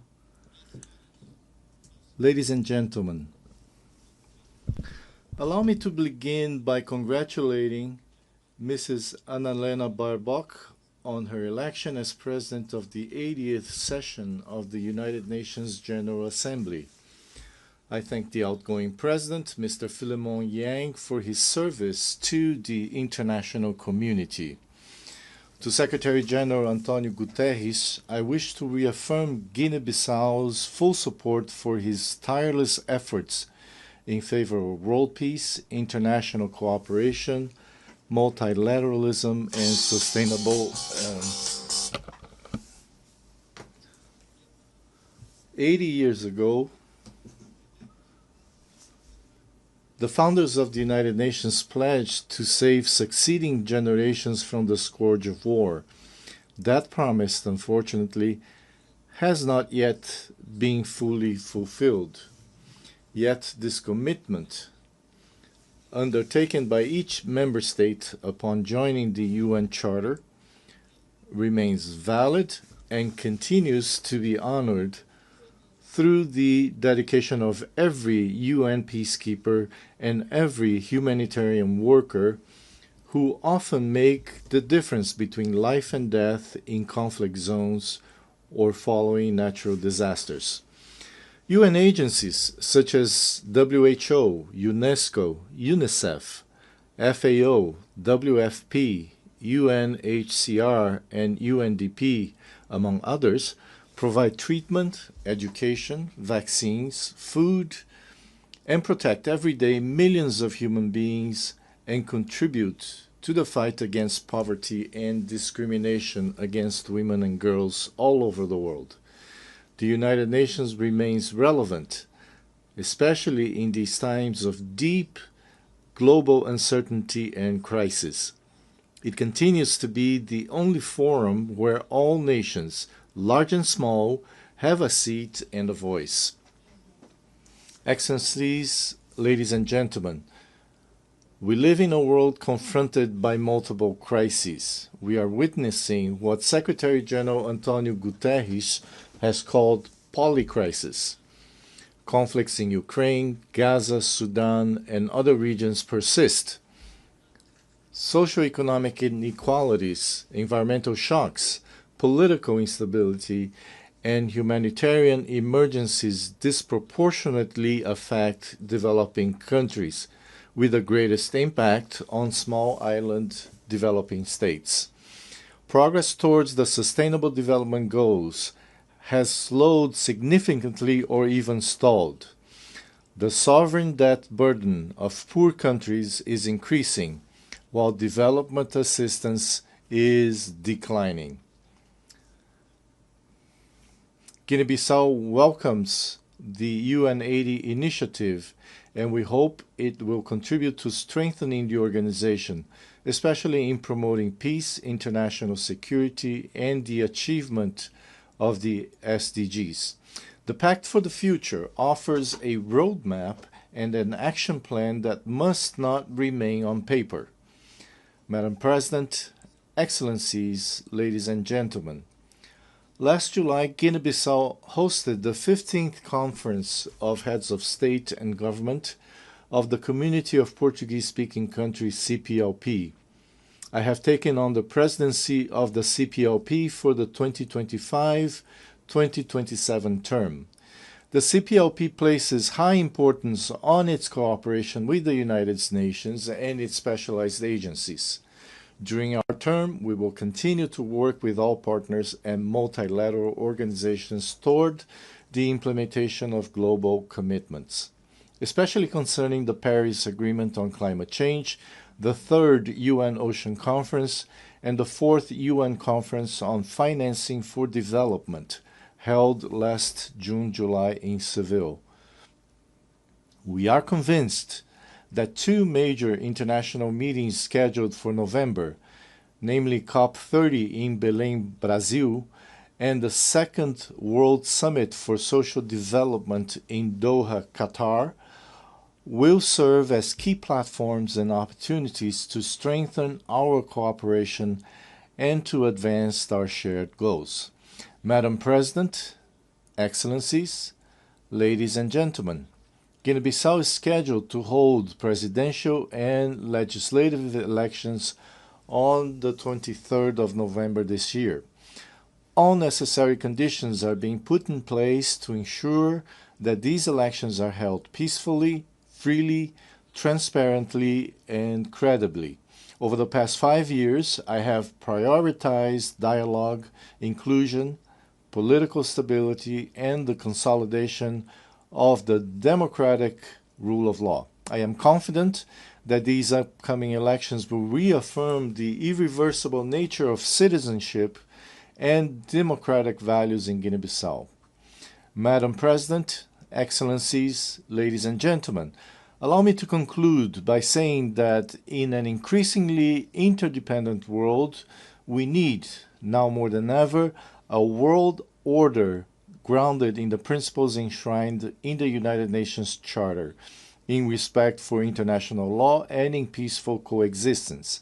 In this regard, Guinea-Bissau reiterates our call for an end to the economic, commercial, and financial embargo and other forms of restrictions imposed on Cuba.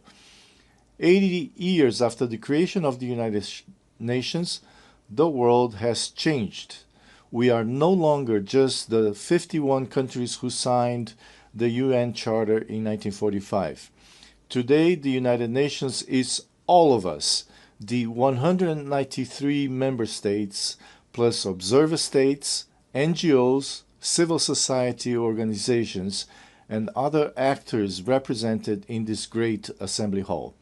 To meet the challenges of the 21st century, the UN must undertake urgent reforms, reforms that reflect today's geopolitical realities and global power balances, reforms that expand and democratize the Security Council, reforms that provide a place and a voice to the Global South, reforms that restore confidence in the multilateralism and international cooperation. The UN continues to be a unique multilateral space where dialogue is still possible, even when diplomacy and good offices fail elsewhere and in other circumstances.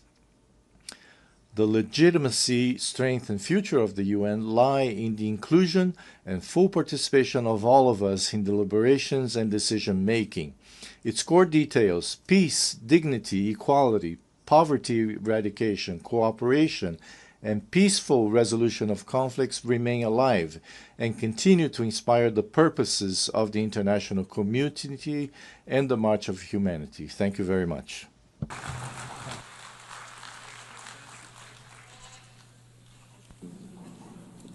On behalf of the Assembly, I wish to thank the President of the Republic of Guinea-Bissau,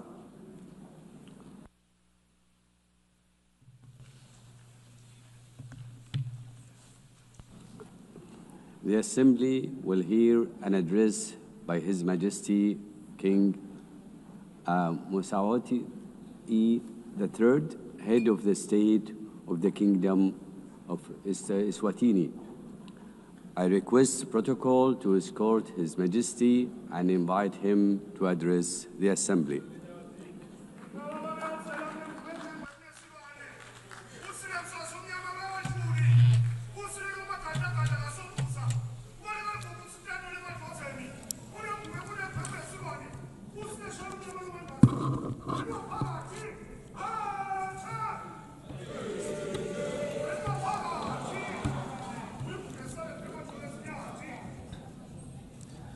Your Excellency, Madam President of the General Assembly, Your Majesties, Excellencies, Heads of State and Government, UN Secretary General, distinguished delegates, ladies and gentlemen.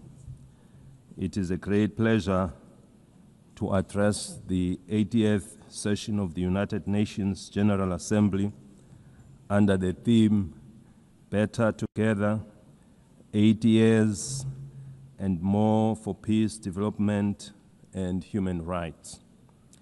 At the outset, we wish to assure you, Madam President, of Eswatini's unwavering support during your tenure. We also commend the UN Secretary General and the Secretariat for their steadfast leadership in navigating our world through unprecedented challenges. As we gather today, mankind is confronted with many challenges, including conflicts around the world. We must remind ourselves that when the United Nations was established in 1945, it was during a time of widespread global strife. Its founding fathers resolved that no country or people should endure suffering due to conflict. The UN Charter and structure were designed to be clear and resolute. Now is the time to ask ourselves what has gone wrong and what steps must be taken to correct these challenges and restore the UN's mission of fostering peace. The question we must ask ourselves further is, what is the UN doing to address these issues effectively? I propose that the United Nations establishes ad hoc committees to tackle global conflicts and promote peace. These committees should have equitable representation in dealing with the relative conflicts in the diverse regions of hotspots, including Africa, the Middle East, Europe, and beyond, ensuring that all affected nations have a voice.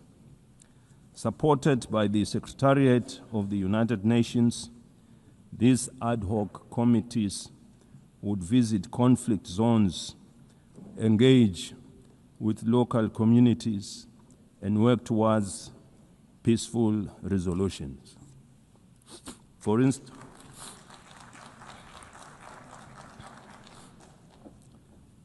instance, in Africa, the conflicts in Sudan, South Sudan, Somalia, the Sahel, and the Great Lakes need the intervention of these ad hoc committees.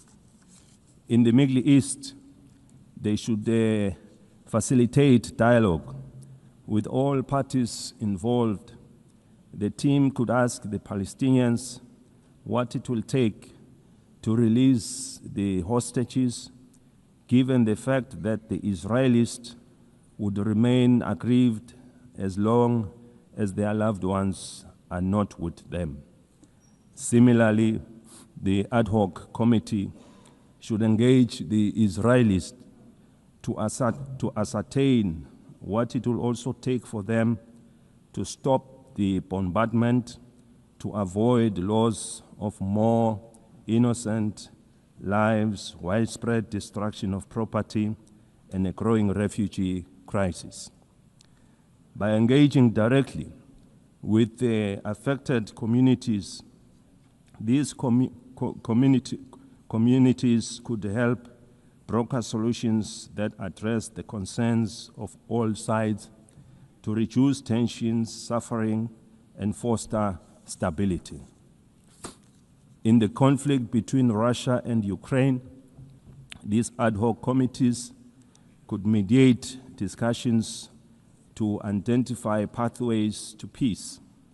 Their role would be to engage in meaningful dialogue and report back to the United Nations with actionable recommendations on what it would take to end the war. In Eswatini, we encourage that yield positive outcomes proving that dialogue is the cornerstone in nation building. We thank those countries already making means in finding solutions.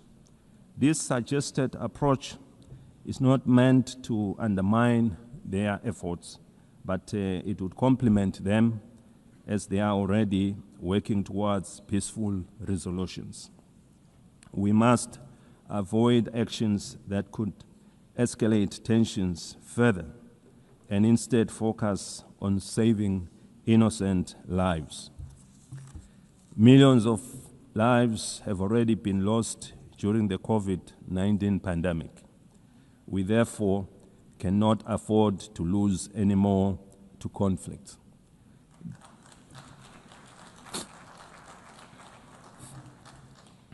The UN must now focus on supporting the building of economies of the world to address issues of poverty and the global financial crisis which we experienced after the COVID-19 pandemic. By investing in these areas, we can create conditions for lasting peace. We therefore need one another in building and supporting our development initiatives in our respective countries. The time for action is now. The UN was established in pursuit of international law and peace, and its mandate dates back decades. In 2025 and onwards, we must renew our commitment to this mission by forming these ad hoc committees and making informed, inclusive decisions. We can work towards a world where peace prevails and no nation or people suffer needlessly. We have been calling for the restructuring of the United Nations as a body representing all member states. It must lead with decisions that are inclusive and widely respected, as no one will question the process taken. These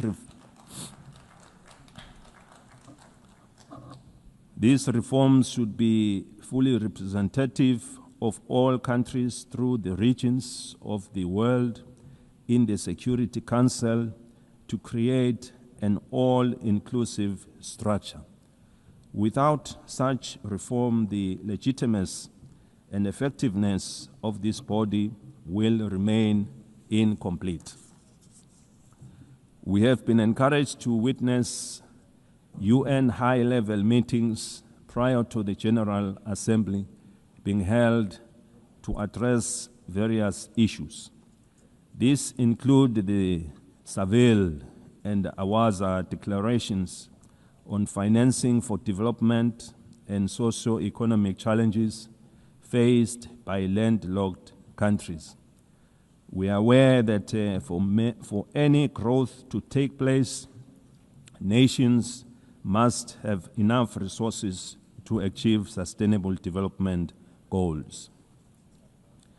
As we convene to advance international cooperation and to uphold human rights and fundamental freedoms for all, we are reminded that our work is both urgent and indispensable. The theme Better Together underscores the imperative of delivering on the United Nations Sustainable Development Goals and reinvigorating global cooperation. Eswatini continues to believe that working together remains our most powerful tool for addressing global challenges that transcend borders. The world stands at a critical juncture in pursuit of Agenda 2030. With only 5 years remaining, we must face the reality that progress on the SDG is far off track. This is a sobering reminder that our collective efforts must be redoubled and that international solidarity, cooperation, and shared responsibility are more urgent than ever before. Through my national call to all Mswati of Nguema for a greater sense of agency in the pursuit of sustainable development, the Kingdom has made important strides in advancing Agenda 2030, particularly in the areas of the economy in various sectors, health, education, and gender equality, to mention a few. Furthermore, the country's literacy rates have improved, reflecting our investments in education, while the nation continues to be empowered through targeted programs that strengthen their role in our society and economy. These achievements demonstrate what is possible when determination and partnership come together. While we have witnessed the GDP growth of our economy, we remain with a number of challenges to address, and we count on the UN for support to become one of the advanced economies of the world. We have implemented initiatives to grow our economy and attract new investments by opening trade opportunities with other countries that give access to regional and international markets.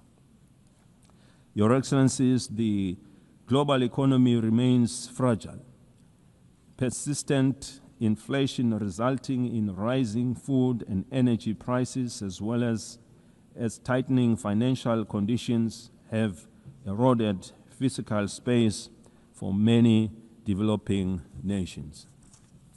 Across sub-Saharan Africa, countries spend on average 12% of government revenues on debt servicing, diverting resources urgently needed for social cohesion programs. Eswatini also advocates for trade facilitation and economic diversification, simplifying customs procedures, reducing regulatory barriers, and enabling greater participation in regional and global value chains. In this regard, the African Continental Free Trade Area has the potential to boost intra-Africa trade by up to 52%, drive industrialization, and create millions of jobs. For countries like Eswatini, the AfTA offers more than market access. It provides a pathway to overcome geographic constraints through regional integration, cooperation, and efficient trade corridors. In an increasingly connected world, the Kingdom of Eswatini is actively striving for digital transformation as a catalyst for sustainable development. Eswatini is open for business in technology and looks forward to partnering and sharing experiences with other developed countries in advancing our technologies. Eswatini is proud of the significant progress achieved under Sustainable Development Goal 3. We welcome the progress made in the ratification of the Pandemic Treaty. This landmark agreement is essential for strengthening preparedness and resilience against future health emergencies, fostering effective and equitable cooperation. We remain deeply concerned about the decline in bilateral and multilateral support for global health priorities. Weakening our joint efforts threatens to erode decades of progress in this sector, as health is a global security. The Kingdom of Eswatini recognizes that the increasing frequencies and intensity of natural disasters, emergencies, and protracted crises highlight the urgent need for integrated responses that bridge humanitarian relief, long-term development, and peace building. We urgently need to strengthen disaster preparedness, build resilient communities, and integrate emergency responses with sustainable development. Eswatini, like other countries in the region, has many young and marginalized groups who face unemployment and inequality in various sectors. Ensuring empowerment, capacity building, and employment is our priority, and with the support of the UN programs, we are taking deliberate steps to provide a more enabling environment to guarantee their future.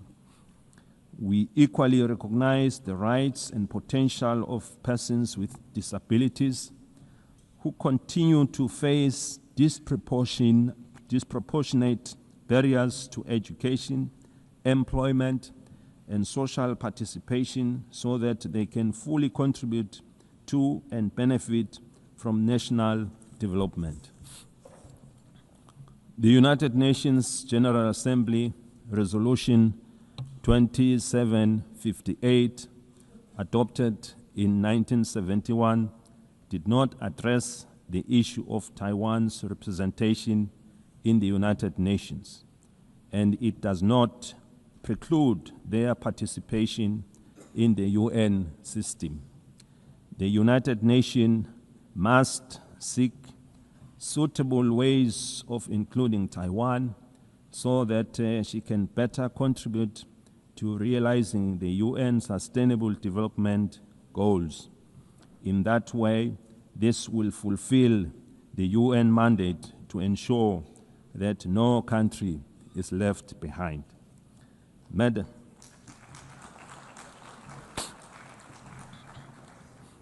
Madam President, in conclusion, we are entrusted with the hopes of our people and the future of our children. Let us not leave this assembly without reaffirming our commitment to justice, peace, and sustainable progress for all. The Kingdom of Eswatini stands ready to play its part. The international community must remain united in addressing shared global challenges, from hunger and malnutrition to climate change, under the guiding spirit of better together. I thank you. May Almighty God bless us all.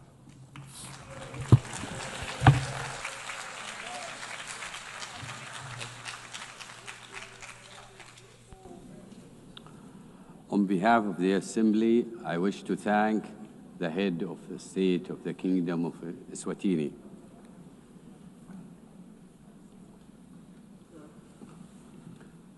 The Assembly will hear an address by His Excellency Surangel, President of the Republic of Palau. I request protocol to escort His Excellency and invite him to address the Assembly.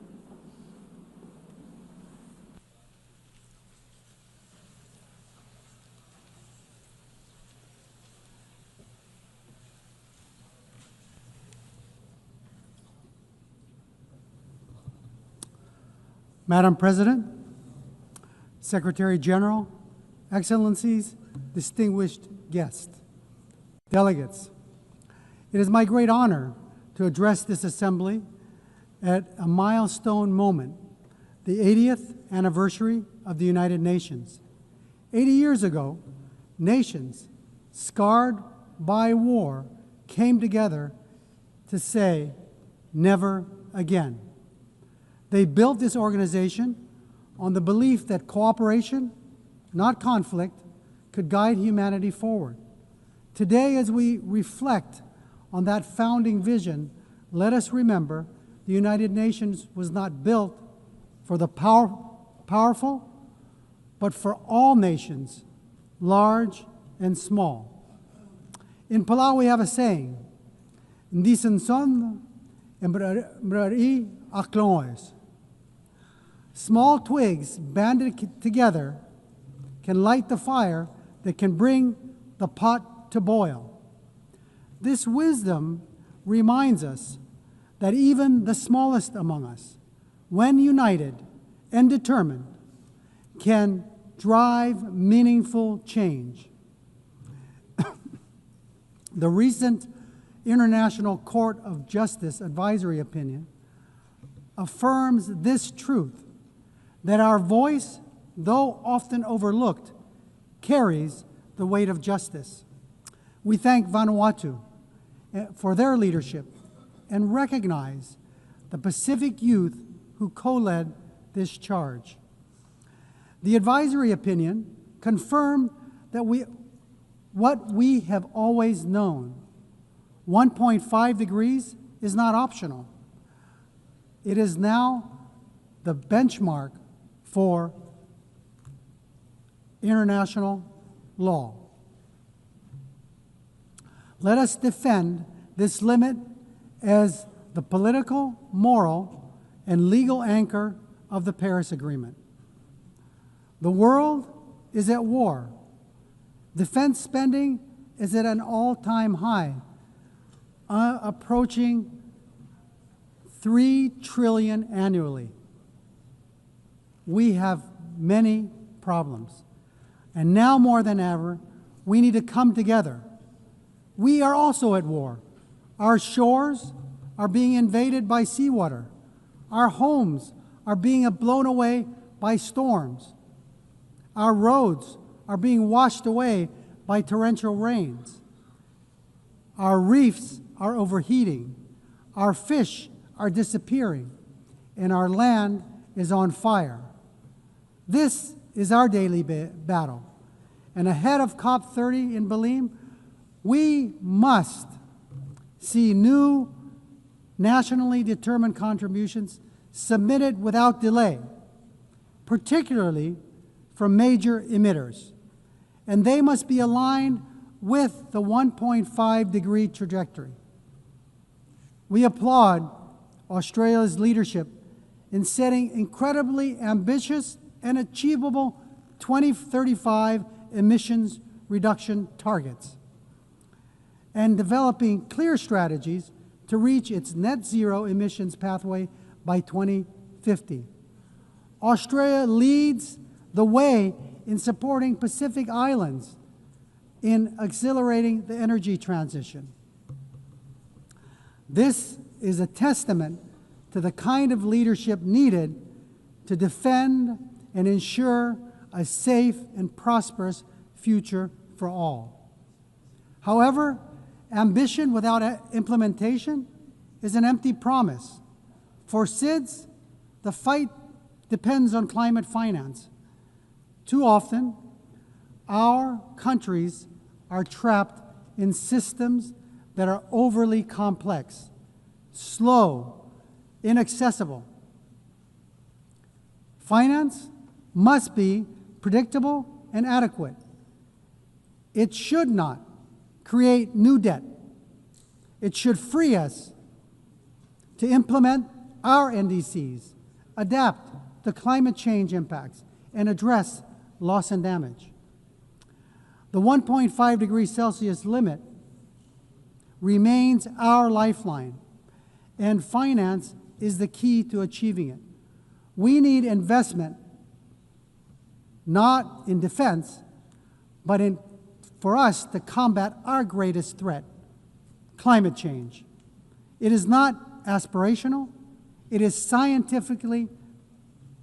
the scientifically grounded guardrail that protects the most vulnerable from the worst climate climate impacts.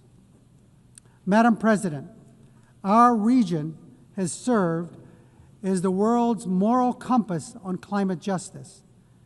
We have helped secure the 1.5-degree goal in Paris. We have pushed for a mechanism on loss and damage.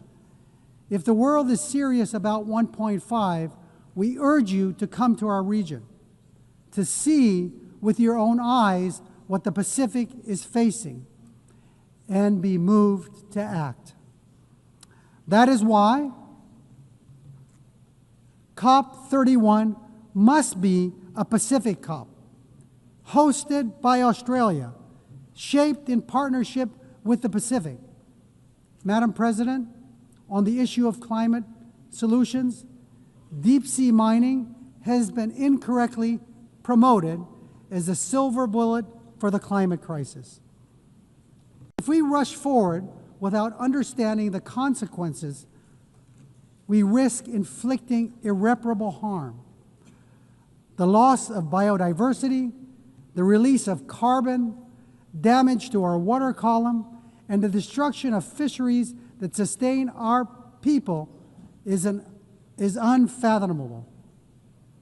At UNOC 3, 38 countries, including Palau, came together to support a moratorium, and our message is clear.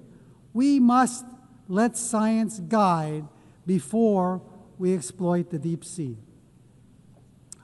The historic BBNJ agreement enters into force in January. And while Palau is proud to be the first ratifier, we couldn't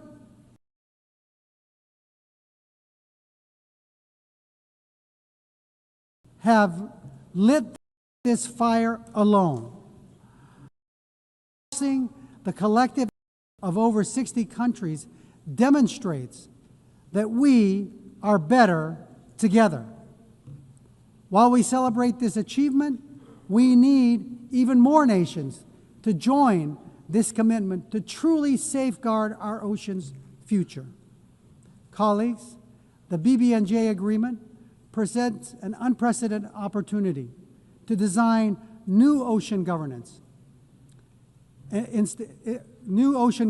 institutions where SIDS have a voice from the start. We are big ocean states, and we call on our partners, including the EU, to support a SIDS seat in the BBNJ governance structure. Excellencies, the stakes for SIDS could not be higher. Our economies are small, our vulnerabilities are acute, and our physical space is painfully narrow. The Antigua and Barbuda agenda for SIDS gives us a blueprint for resilient prosperity, but it cannot stand without tools. That is why the Seville commitment matters. The world has finally recognized that the financial system cannot be fair if it measures only income and ignores vulnerability. Multilateralism is our only shield, yet too often it is sidelined, blacklisted, and cut off from finance and boxed in by rules we did not write. We demand a seat not as bystanders, but as equal architects of our shared future.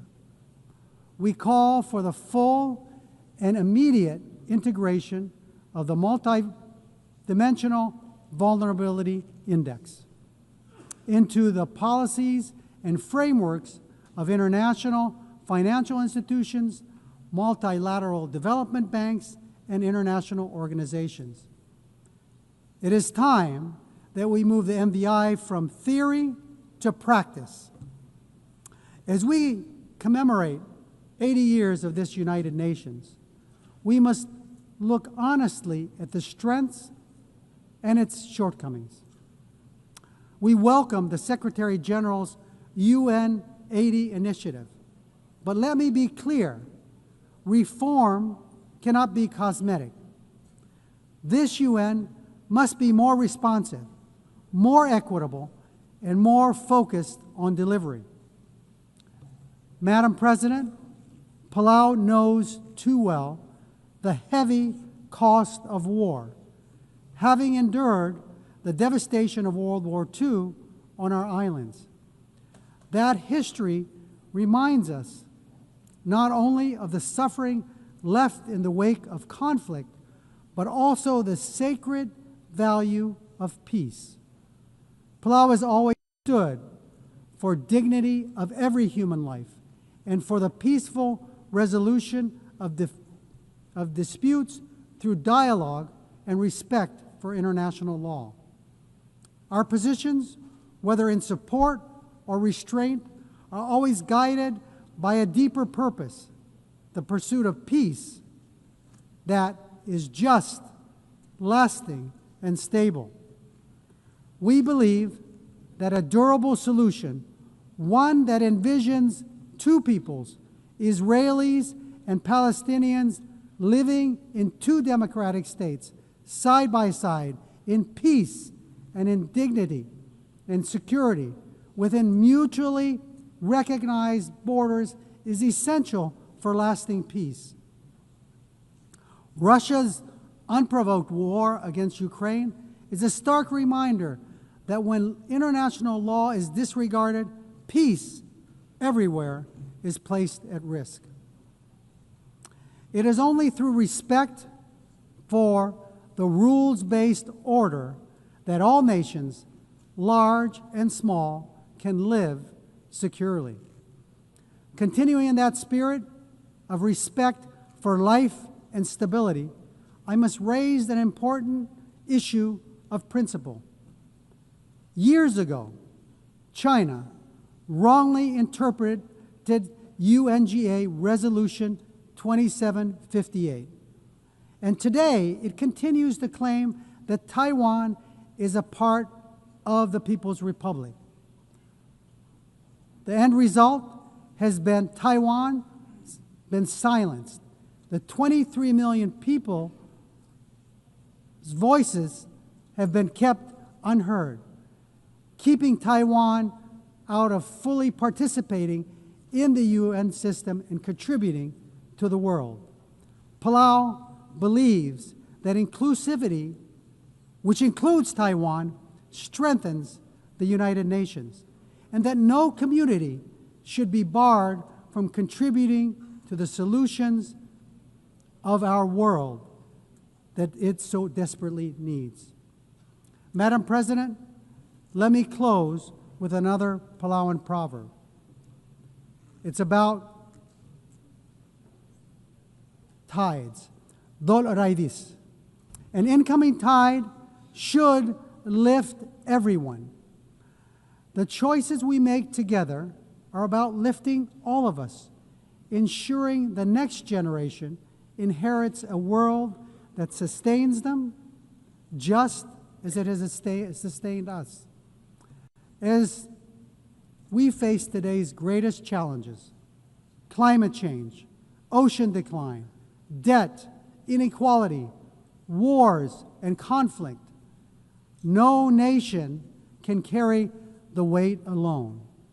But together, guided by the spirit of the UN's founding and strengthened by 80 years of hard-learned lessons, we can turn the tide.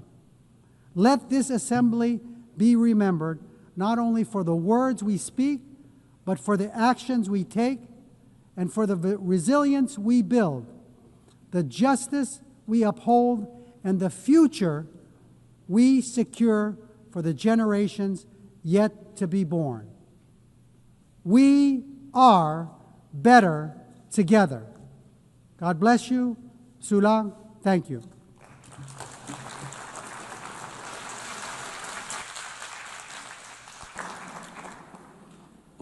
On behalf of the Assembly, I wish to thank the President of the Republic of Palau. The Assembly will hear an address by His Excellency Ilham Haydar Ogolo Aliyev, President of the Republic of Azerbaijan. I request protocol to escort His Excellency and invite him to address the Assembly.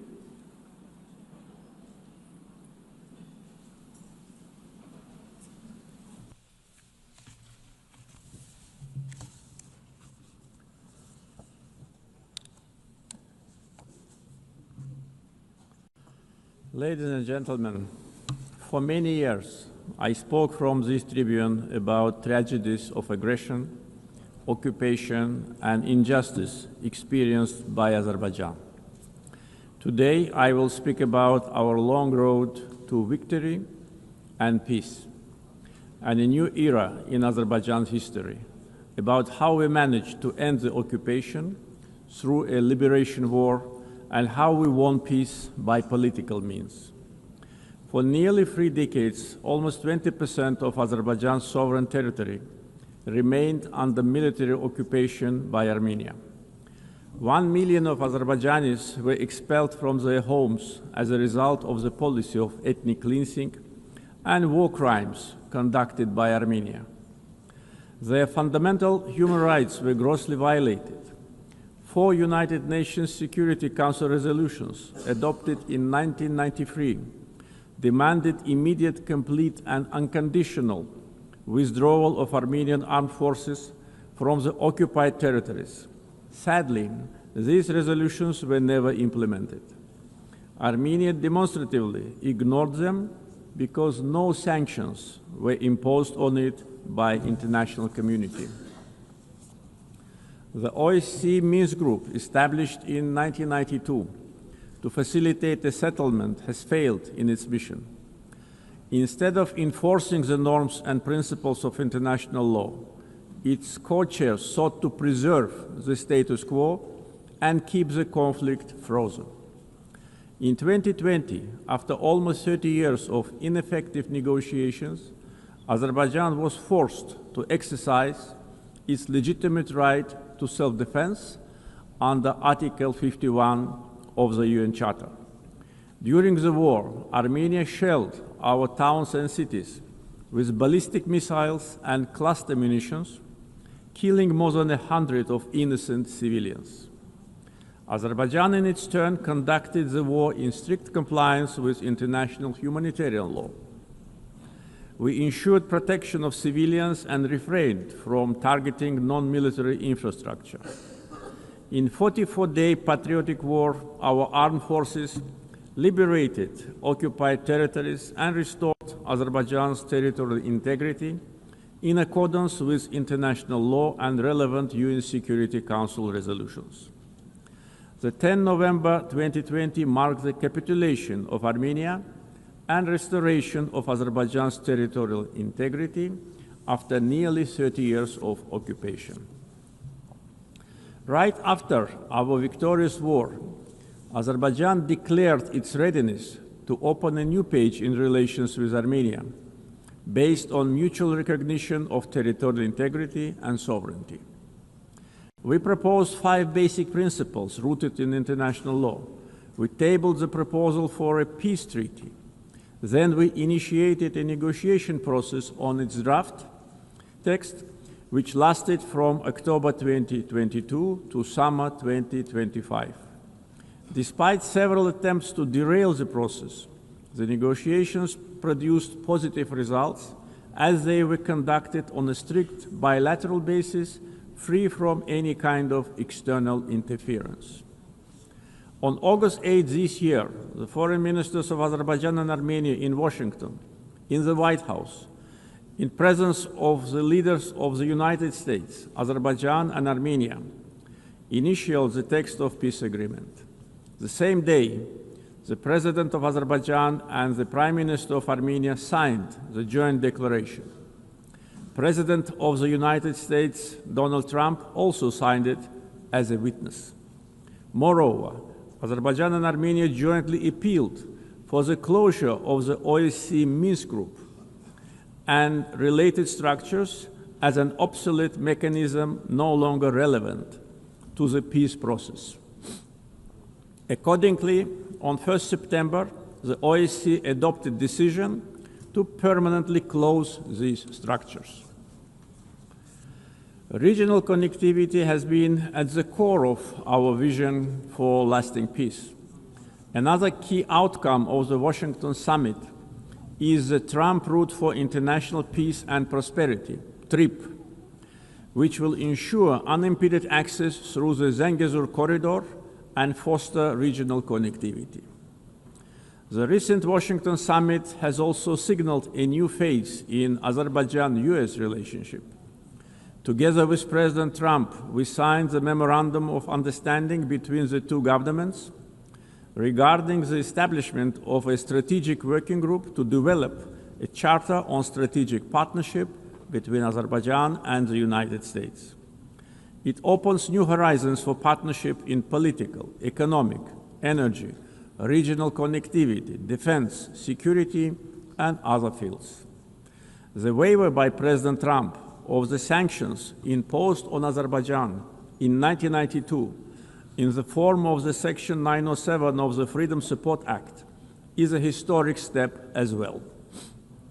The permanent removal of Section 907 by the US Congress would eliminate a legacy of double standards and help strengthen trust and cooperation at a time when Azerbaijan is contributing to global security and stability. Overall, the agreements reached during my August visit to the United States carry historic significance. I want to express my gratitude to President Donald Trump for opening a new chapter in the US-Azerbaijan relationship, for his decision to elevate it to the strategic partnership level, and for his support to the peace process between Azerbaijan and Armenia. Right after the victory in the Patriotic War of 2020, Azerbaijan started large-scale reconstruction program in the liberated territories. During the time of occupation, Armenia leveled to the ground hundreds of Azerbaijani cities and villages, deliberately ruined 65 mosques. That was a policy of Armenia which was ruled by war criminals for almost 30 years. We are rebuilding villages and cities razed to the ground. Under the Great Return Program, already more than 50,000 people live, work, and study in the liberated territories. One of the gravest humanitarian challenges facing Azerbaijan in the post-conflict period is landmine contamination during the time of Armenian occupation.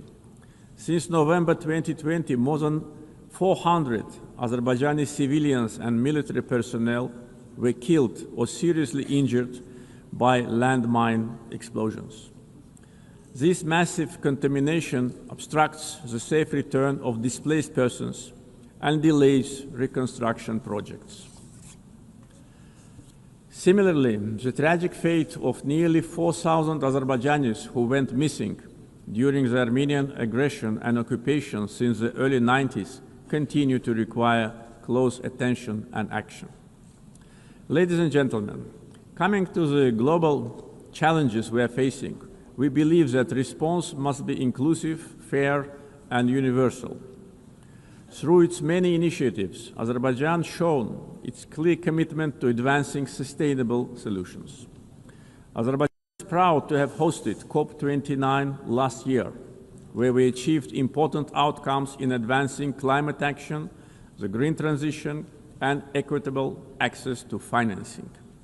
As a host of COP29, we guided negotiations towards ambitious and balanced outcomes, ensuring that all voices, particularly those of the developing world, were heard. The adoption of the new collective quantified goal at COP29, also known as Baku Finance Goal, is a historic milestone in global climate finance. This commitment brings previous $100 billion annual climate finance goal to at least $300 billion per year through 2035 from public sources in developed countries to developing countries. Azerbaijan also successfully finalized the long-awaited framework for carbon markets under Article 6 of the Paris Agreement, making the Paris Agreement fully operational 9 years after its adoption. Several key agreements were signed at COP29 to make the Loss and Damage Fund fully operational, providing critical support for vulnerable communities impacted by climate change. Being strongly committed to the green transition, we at the same time should not put unrealistic targets in front of us. The world cannot live without fossil fuels today and in foreseeable future. Energy security is closely linked to peace, regional connectivity, and economic development. Azerbaijan continues to play a proactive role in advancing these objectives globally. Azerbaijan has established itself as a reliable and indispensable partner in providing energy security to many countries. We play a strategic role connecting the Caspian region with international markets through diversified oil and gas pipeline systems. As of today, we are supplying natural gas to 14 countries. This ranks Azerbaijan as a top country in the world in terms of number of countries it supplies with pipeline gas. This reflects our strategic role in enhancing energy security and diversifying supply routes across Europe and beyond. Moreover, Azerbaijan and Syria have recently strengthened their bilateral partnership, focusing on energy supply, infrastructure development, and post-conflict reconstruction. Since August this year, Azerbaijan started to supply Syria with natural gas via Turkey, significantly reducing its electricity shortages. Azerbaijan also attracts large investments in renewable energy sources, like solar, wind, and hydropower. Almost 40% of our energy will be generated by renewables by 2030. Connectivity projects like East-West and North-South corridors cross our country. We have witnessed almost 90% growth in cargo volumes through the Middle Corridor since 2022. The transit time along the corridor have been significantly reduced.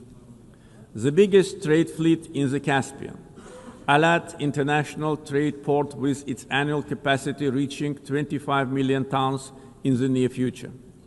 The Baku-Tbilisi-Kars Railroad, 9 international airports, the biggest air cargo company in the region, and many other factors have turned Azerbaijan into one of international transport hubs. There is a great potential for cooperation in digital connectivity. Azerbaijan leads the Digital Transformation Initiative through such ambitious projects as the Digital Silkway. This project includes plans for the advanced fiber optic cable network under the Caspian Sea, establishing Azerbaijan as a key regional digital hub. Azerbaijan achieved significant economic growth by focusing on diversifying its economy beyond oil and gas, developing the non-oil sector and improving the investment climate through reforms and transparency. Reducing poverty and unemployment to the historic low of 5% is another achievement of our country. Recently, 2 major international rating agencies, Moody's and Fitch, have increased Azerbaijan's ranking. Azerbaijan was provided with favorable investment-grade status, citing very strong external balance, low public debt, and substantial sovereign wealth assets as a key strength.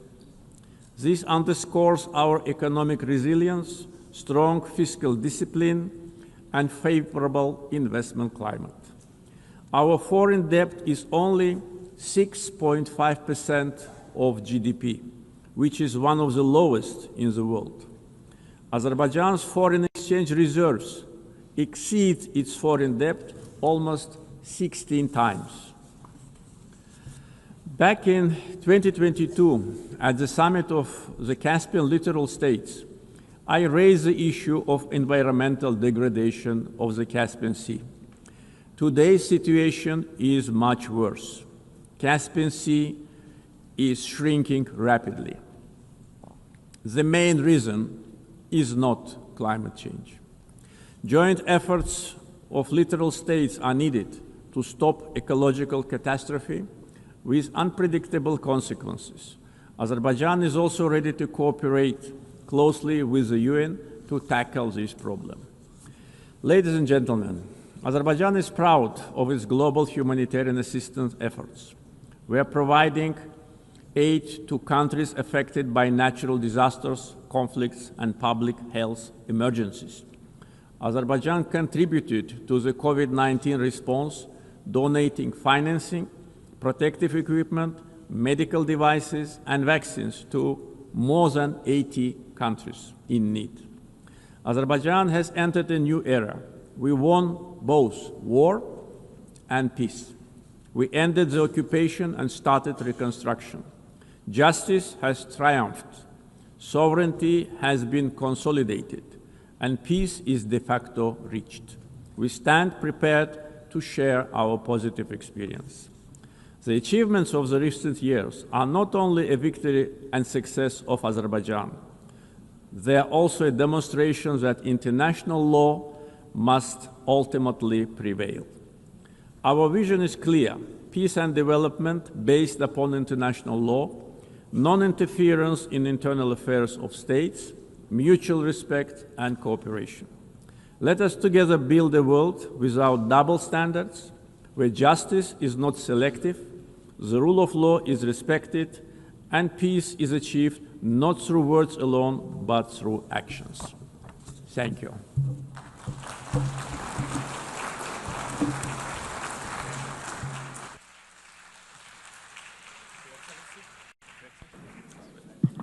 On behalf of the Assembly, I wish to thank the President of the Republic of Azerbaijan. The Assembly will hear an address by His Excellency Željko Komšić, Chairman of the Presidency of Bosnia and Herzegovina. I request protocol to escort His Excellency and invite him to address the Assembly.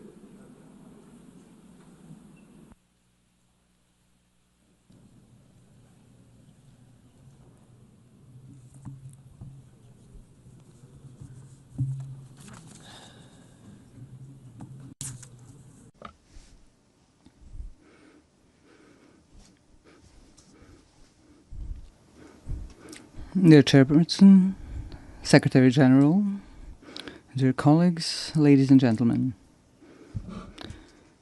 To start with the theme of this year's session of the United Nations General Assembly, Better Together, 80 Years and More for Peace, Development and Human Rights, allow me to express my congratulations to the United Nations from this important place on behalf of Bosnia and Herzegovina and all its citizens.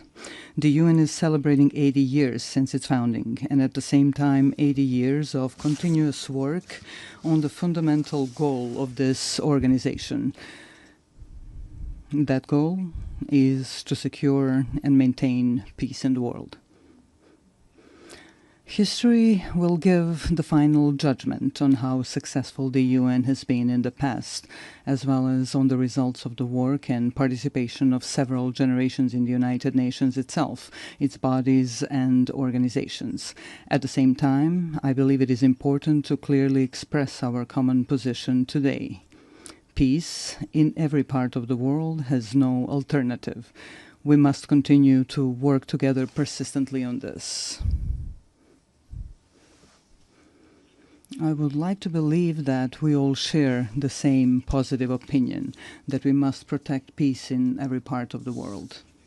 However, reality and what is happening today in different parts of our planet clearly show us that world peace is often not in the interest of certain geopolitical actors. For them, conflict or war is a means to realize their own political and economic interests. These interests largely diverge from the goals set out in the United Nations Charter. If we add to this the fact that attempts are being made to change the borders of state around the world by means of armed force in a manner that is contrary to the United Nations Charter, we can draw a simple conclusion. International law is not applied equally to all states that are subject of that very international law. We have been witnessing that in the past period, certain armed conflicts have been deliberately provoked. What follows is the use of significant armed force, which a state with a smaller or weaker armed forces simply cannot resist. After that, the attacked state is required to sit at the negotiating table and sign a waiver of parts of its territory, ostensibly in the name of peace, but in reality in the name of force. I believe that all of us in this room know that the United Nations Charter allows for the changing of state borders. However, this can only be done by voluntary agreement between states. Armed forces or political pressure backed by armed forces cannot be used. However, if armed force is used to force the other side to agree to an imposed agreement in which it loses part of its territory, then there is no good and sincere will. Only coercion is present, which is contrary to several acts of international law. In this particular case, I'm speaking of Ukraine and the pressures it is under as a sovereign state. These pressures require Ukraine to give up parts of its territory in order to achieve a supposedly lasting and sustainable peace. Are we, in this particular case, participants in a change in the world order? In such an order, peace is not set as the ultimate goal. On the contrary, war and armed force appear as a legitimate means to achieve the political goals of major geopolitical actors. Changing international borders through the use of armed force creates political pressure to force a state to give up parts of its territory. This creates a dangerous precedent in international law, which can easily become the rule. Ultimately, it means living in an unstable world in which peace no longer has value. This is certainly not the desired outcome. Such a thing cannot be justified by any provision of the United Nations Charter or other acts of international law. Today, we have an equally unwanted situation in the Gaza Strip. There, such violence is perpetrated against the local population, which in its form indicates the existence of several elements of genocide, as established in the Convention on the Prevention and Punishment of the Crime of Genocide. Let us recall, in addition to the fact that genocide represents the physical liquidation or removal of a national, ethnic, racial, or religious group from a certain territory, it can also be committed in the event that such difficult living conditions are consciously imposed on that same national, ethnic, racial, or religious group that threaten to ultimately destroy that group completely in a certain territory. Ultimately, such an aggressive genocidal approach is used as a means to forcibly occupy and take over territory. Under international law, these territories cannot belong to those who initiate and produce aggression. However, this is exactly what is happening in the Gaza Strip today. In Gaza, the people of Palestine face these two elements of genocide prescribed by the aforementioned Convention on the Prevention and Punishment of Genocide. A part of the world's political public closes its eyes and keeps silent about this extremely terrible fact. And there is no political interest or even economic interest motivated by the intention to exploit natural resources such as oil or natural gas in that part of the Mediterranean, which could justify such a high level of genocidal violence against the local Palestinian population. such violence is unjustified and unacceptable. Equally unacceptable is the silence and occasional approval that comes from various political circles around the world. What kind of peace, development, or protection of human rights can we even talk about if this kind of violence is allowed? Violence with forms of genocide against the Palestinian people. Does something like that mean that the political interests of individual countries or the interests of corporate capital are stronger and more important than our common obligation to protect peace in every part of the world and the human rights of every individual in the world? This obligation is a prerequisite for the development and self-sustainability of various societies. This is a major challenge that we are facing today, and we cannot run away from that challenge. We must not continuously silence this interest for the sake of some higher opportunistic interests.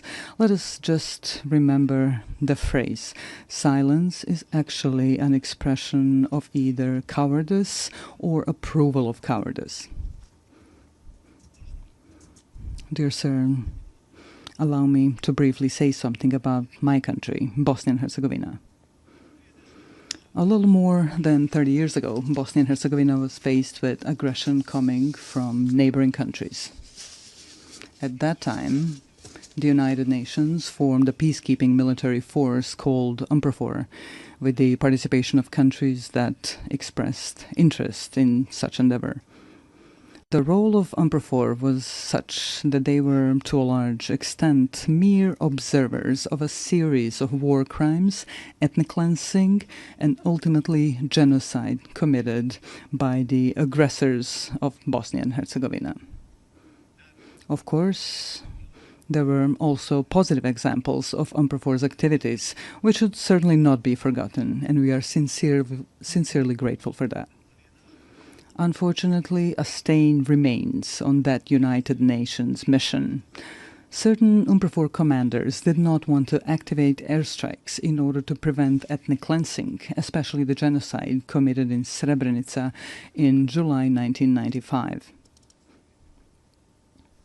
Unfortunately, genocide was committed in Srebrenica. Hundreds of thousands of citizens throughout Bosnia and Herzegovina lost their lives during the aggression. Many more were injured, and more than 1 million citizens of Bosnia and Herzegovina were displaced around the world. I would like to briefly remind you that the International Criminal Court in The Hague, established by these very United Nations, has found the guilt of several individuals for committing genocide, as well as the existence of a series of joint criminal endeavors. They all had the same goal, ethnic cleansing with the creation of ethnically pure parts of the territory in Bosnia and Herzegovina, in order to separate these parts from Bosnia and Herzegovina and annex them to neighboring states. A little over a year ago, here at the United Nations, we worked together on the adoption of the resolution on the genocide committed in Srebrenica.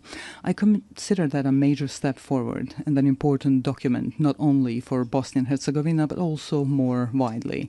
The strength of that resolution lies in its intention to prevent the possible commission of some new genocides, which could happen anywhere in the world. Although we were faced with lobbying from several countries not to adopt such a resolution, it was nevertheless passed. This created a new environment of preventive action through a culture of remembrance, so that genocide, the most terrible war crime, would never happen again. This is when we realized that there were states that, for their own political reasons or political convenience, were not ready to support the text of that resolution. That text is based on the rulings of the International Criminal Court in The Hague, which, I repeat once again, was founded by the United Nations. May such a refusal to support the text of the resolution serve to honor of those who lobbied against its adoption and those who did not give clear support to the resolution. I would like to remind you that during that period, in the 90s, the international community, through the United Nations, imposed an embargo on Bosnia and Herzegovina on the purchase of defensive weapons. This prevented the defense of our country from double aggression. In any case, defense would significantly shorten the duration of the war, and many lives would have been saved, because a peace agreement would be reached much sooner. A necessary condition for a peace agreement was the creation of a balance of military power between Bosnia and Herzegovina and the two neighboring countries that committed the aggression. Due to that embargo, the aggression against Bosnia and Herzegovina lasted for almost 4 years, and a large number of human lives were unnecessarily lost. Such a war ended with the signing of the Dayton-Paris peace agreement. That agreement brought the necessary peace, and we are grateful for that. However, at the same time, it created such a sui generis political system in Bosnia and Herzegovina, which today, 30 days after its creation, poses a problem for the normal functioning of the state of Bosnia and Herzegovina. Such a political system does not contain democracy, but a deviant form of democracy, a form that is unheard of in practice anywhere in the world. Ethnicity is put to the fore, and basic human rights are completely denied. At the same time, democracy is undermined to such an extent that it almost no longer exists. We can call this political system an incident political system, which is constantly destabilizing the state of Bosnia and Herzegovina. Why am I even mentioning democracy right here? For at least 2 reasons. The first reason is that states that opt for democracy and its principles should have the opportunity to fully implement that democracy within their own borders. We must be fully aware that there are a number of states that, for their own reasons, be it historical, cultural, or religious reasons, do not want democracy and its principles. Bosnia and Herzegovina has clearly opted for democracy and the transition from the previous political system to a new democratic political system. However, this is continuously being prevented in reality through elements of the political system established by the Dayton-Paris peace agreement. The second reason I mentioned is that after facing an embargo on the import of defensive weapons during the 90s, Bosnia and Herzegovina is now facing an embargo on democracy. Some actors from the international community are trying to ensure this through their political and diplomatic activities and resources. So after we had an embargo on defense, today we have an embargo on democracy and democratic development of Bosnia and Herzegovina. How else to explain such activity by that part of the international community? They're trying in various ways to ensure this incidental political system in which the minority governs the majority. This undermines one of the fundamental principles of democracy, which requires a system in which the political majority should actually govern the state. That is not the case in Bosnia and Herzegovina. The aforementioned actors describe this as an alleged distribution of political power between ethnic communities in Bosnia and Herzegovina. However, that undermines democracy so much at its root that it almost no longer exists in my country. What does exist, however, is something simply called ethnocracy, in which a political minority rules the state. This current deviant political system makes this possible.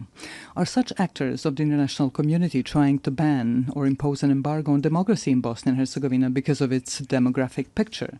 Are they trying to create a situation to reopen talks on Bosnia and Herzegovina with an uncertain outcome for its existence within its current borders? These questions remain open. I would like to remind you here that without democracy, there is no rule of law. Without the rule of law, there is no protection of individual human rights. An argument for such action by a part of the international community may be the so-called Kovacevic case before the European Court of Human Rights. This case is unknown to you, perhaps unimportant to you, but it is extremely important to us in Bosnia and Herzegovina. This is a case in which the appellant sought simple, justified, and logical protection of his active rights to vote, which was denied to him. The case was resolved in favor of the appellant, Mr. Kovacevic, in the first instance. The court also found the existence of ethno-territorial discrimination. However, a part of the international community invested enormous diplomatic and financial efforts in its attempt to annul the verdict during the second instance proceedings. One of the countries, which is completely incomprehensible and unacceptable, made a financial donation to the European Court of Human Rights. That country later came forward in the same case as an interested party. This is an expression of classic political corruption. Because of all this, a logical question arises here. Can the judgments of international courts be bought? Are they for sale? The High Representative of the international community in Bosnia and Herzegovina actively participated in overturning that verdict. Also, he was not given such powers by the Dayton Peace Agreement. He also invested enormous financial resources from unknown sources. He did not have the necessary consent of the Peace Implementation Council for such actions. So, a completely identical situation occurred as with the adoption of the resolution on the genocide in Srebrenica. Some countries tried to negate the judgment of the International Criminal Court in The Hague by lobbying against the resolution. In the case that I am now citing as an example, some other countries tried and are still trying to annul the judgment through their own lobbying and broader diplomatic activity. This leads us to the conclusion that there is a part of the international community that simply does not allow democracy in Bosnia and Herzegovina. Yesterday, we faced an embargo on weapons necessary for the defense of our country. Today, we have an embargo on democracy and human rights. Therefore, I would like to briefly remind you of another United Nations document called the International Covenant on Civil and Political Rights. This document guarantees, among other things, to vote and to be elected at periodic elections, which shall be held by universal and equal suffrage and shall be held by secret ballot, with the guarantee of free expression of the will of each voter. Unfortunately, in Bosnia and Herzegovina, we are not allowed to do this. The international community is making great efforts to preserve discrimination and to deny democracy. The result is the lack of the rule of law, as well as insufficient and almost no protection of individual human rights. The logical conclusion that arises is the following. Democracy, as well as the right to defend the country, are privileges whose application is determined and enabled by political elites from larger and richer countries. Small countries and poor countries can only receive as much democracy as those who are larger and richer allow them to get.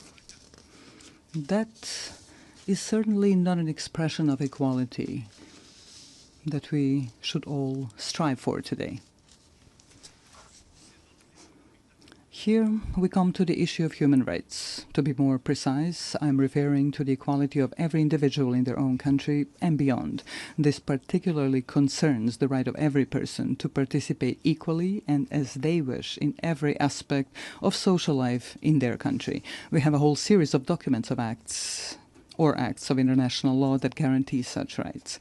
This, therefore, raises an open question. Are we prepared to be consistent or persistent in protecting individual human rights in any part of the world, using the tools that the aforementioned international documents provide us with? Every issue of human rights protection begins with a fight against discrimination or any form of inequality of individuals in all their rights guaranteed to them by international law. The logical continuation of this are the documents or laws in different countries. Discrimination in any form is prohibited by international law. Unfortunately, very often we encounter situations where discrimination is silenced and even encouraged. Speaking from the perspective of Bosnia and Herzegovina, we have 5 judgments of the European Court of Human Rights that establish the existence of discrimination against citizens of Bosnia and Herzegovina based on their ethnic origin or place of residence. Some of the political elites in Bosnia and Herzegovina, as well as part of the international community present in Bosnia and Herzegovina, do not want to accept these verdicts or implement them through constitutional amendments. Therefore, the 5 aforementioned judgments of the European Court of Human Rights have not been implemented implemented. The aforementioned sixth judgment in the case seeking the rejection of ethno-territorial discrimination was overturned, thanks to pressure, donations, and similar actions by certain countries. The person who was authorized by the peace agreement to implement that very peace agreement and to protect all aspects of that agreement also participated in this. This includes all acts of international law that speak of human rights. All of this leads us to difficult questions and even more difficult answers. Are human rights and the protection of the same privileges of the larger and wealthier societies and states, while those that are smaller and poorer are consciously and internationally bypassed in the protection of human rights? It starts from the right to life all the way to the right to equality and democracy. Finally, let me emphasize that we can only respond to all three open questions, which are the subject of this session of the United Nations General Assembly, through consistency and principled insistence on the protection of peace. Only in this way can we create the conditions for the unhindered development of societies in the member states of the United Nations and act together as active protectors of human rights in all parts of the world. Without that consistency on those issues, we will once again be just a group expressing concern over deviant phenomena in the world, such as wars, violent border changes, genocide and war crimes, denial of human rights. In fact, we will do nothing more than express our concern. The consistency I'm referring to means complete determination to confront various deviant phenomena in the world through the tools provided to us by international law. We must be resolute and unwavering in our intentions to protect the fundamental values of the United Nations without making any distinction between states as subjects of international law. Within this determination, I call upon you to do the following. Let us not differentiate between ourselves, dividing us into large and small countries, rich and poor. Together, as an organization, let us actively seek and facilitate solutions to all the outstanding issues that arise in the world. Peace is not a privilege. Peace is an obligation of all of us, which we must ensure at all times and in all places. Likewise, human rights are not a privilege. Human rights are a permanent civilizational obligation, which we must continuously fulfill. This is certainly an ongoing challenge, one that generations before us have faced and that generations after us will keep facing. Our mission is to leave them a better world than the one we live in now. Such a goal requires persistent and continuous active work. Ladies and gentlemen, Your Excellencies, thank you for your attention.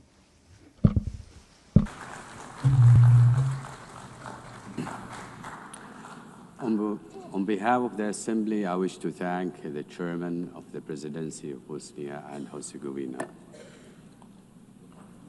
We shall now continue the general debate. The Assembly will hear an address by His Excellency Teodoro, Nguema, Obiang, Mangue, Vice President in charge of National Defense of State Security of the Republic of Equatorial Guinea. I request protocol to escort His Excellency and invite him to address the Assembly.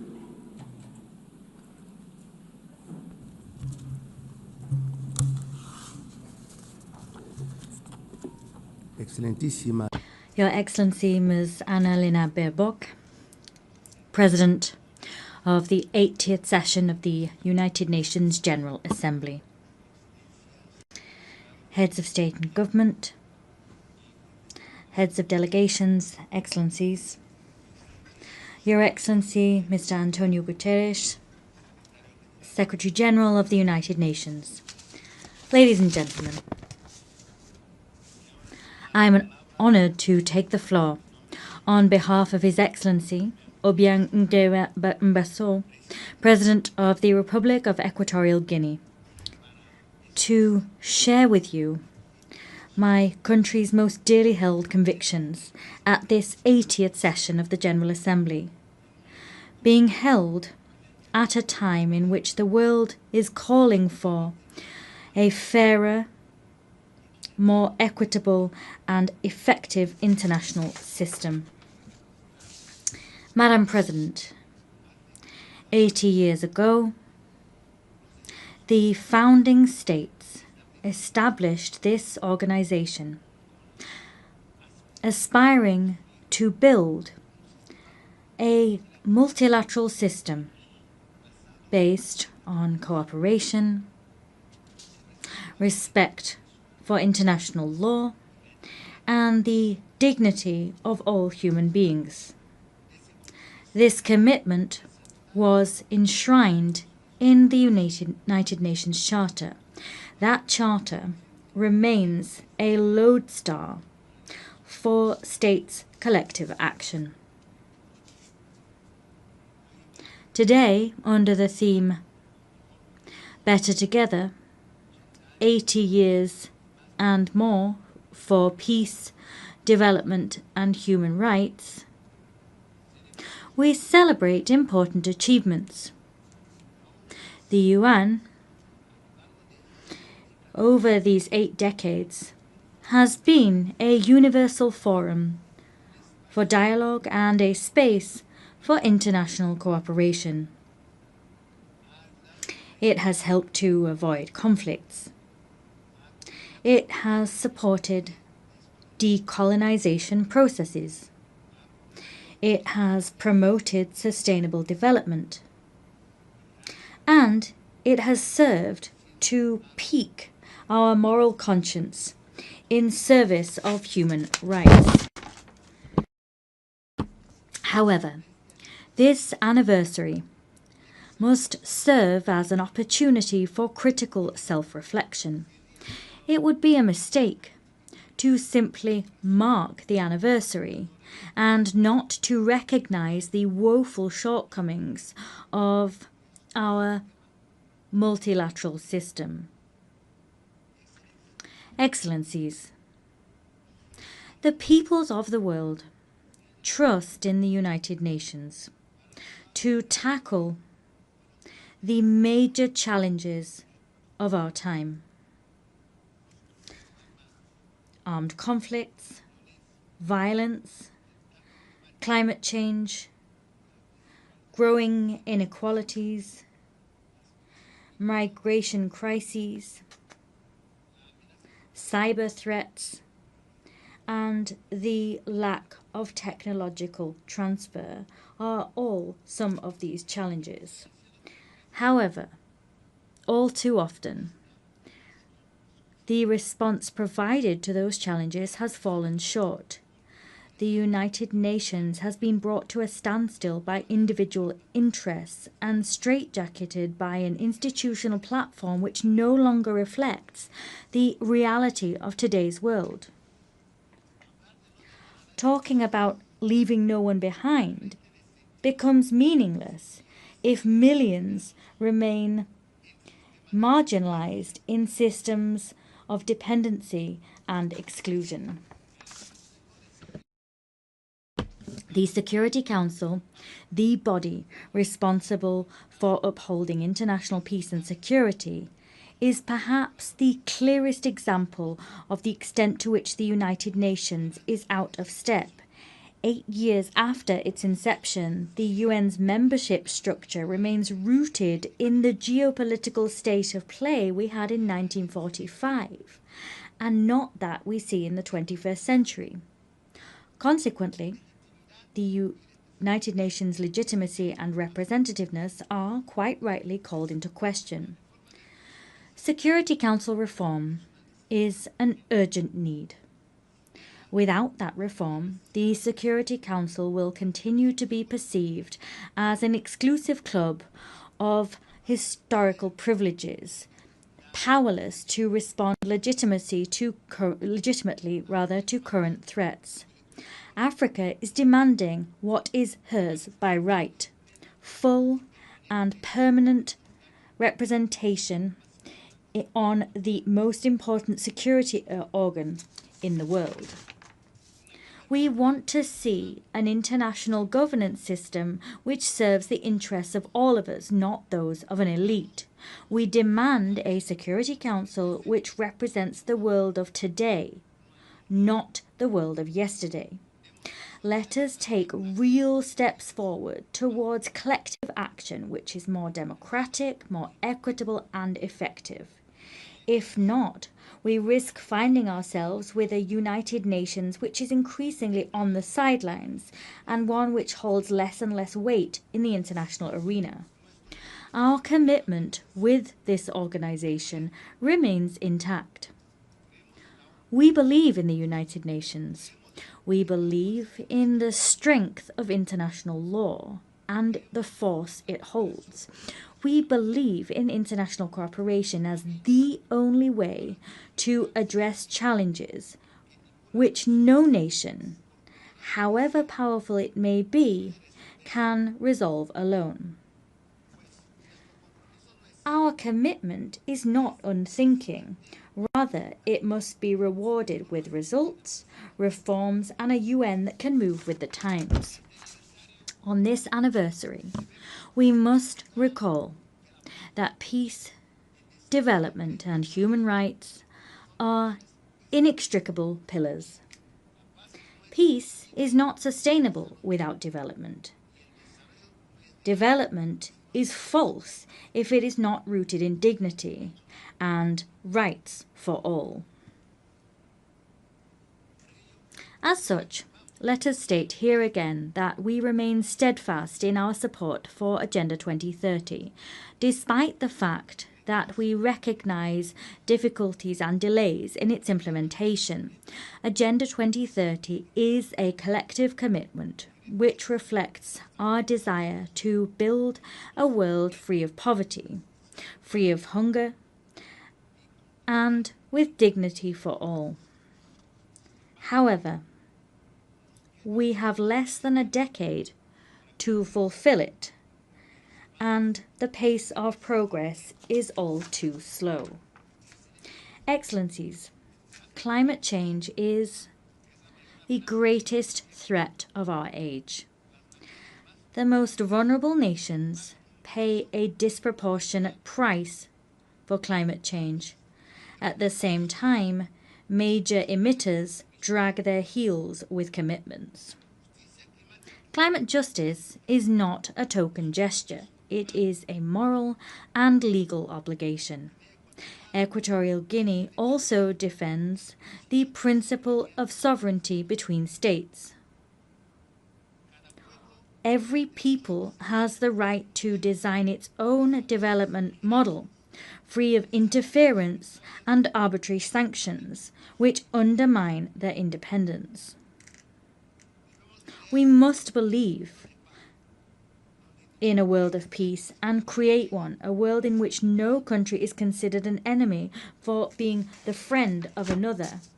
Allow me to share with you a recent example of the contribution that Equatorial Guinea makes to international peace. The historic agreement reached with the Republic of Gabon on the sovereignty of the Mbanye, Cocoteras, and Conga Islands. For decades, His Excellency Obiang Nguema handled this dispute with patience and dialogue until it was resolved peacefully before the International Court of Justice. This case has not only created a historic precedent on the African continent, rather it demonstrates also that conflicts can be resolved in accordance with the spirit of the UN Charter and in line with states' political will. Excellencies, promoting human dignity is a shared responsibility. Equatorial Guinea reaffirms its commitment to the protection of the rights of the child and those of persons with a disability. Rights to food security, housing, drinking water, and the sovereign exploitation of natural resources are an inextricable part of human rights as a whole. Without dignity that comes through material comfort, freedom is an empty ideal. Faithful to the principles of an inclusive international community, we insist that the economic, commercial, and financial embargo imposed on the Republic of Cuba be lifted. Keeping such measures in place not only gravely affects the development of a sovereign nation, it also runs counter to the fundamental principles enshrined in the United Nations Charter. Excellencies, to conclude, allow me also to address businessmen and women. I wish to invite them to come and discover Equatorial Guinea as a safe destination and one which is very attractive for investment. Our country offers a climate of political stability, fiscal incentives, and a clear vision of the future through our 2035 development agenda. We encourage you to accompany us on this journey, a journey which will not only generate shared dividends, but which will also consolidate the inclusive and sustainable development of our nation. I thank you.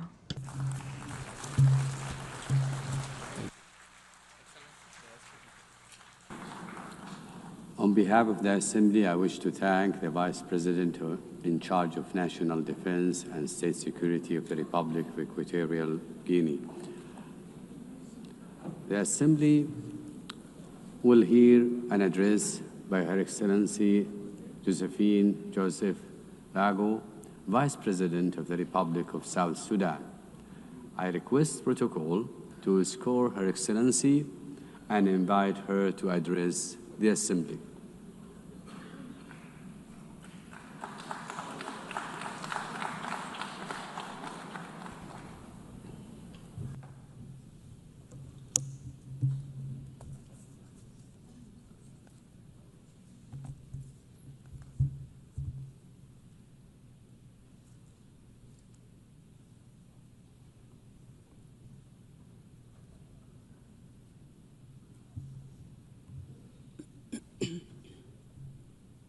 Madam President, Excellencies, heads of states and government, distinguished delegates, ladies and gentlemen.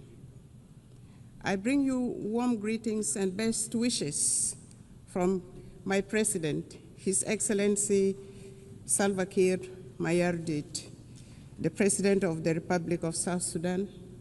I also bring you greetings from the government and the people of South Sudan, a message of peace, unity, development, and unwavering commitment to global partnership.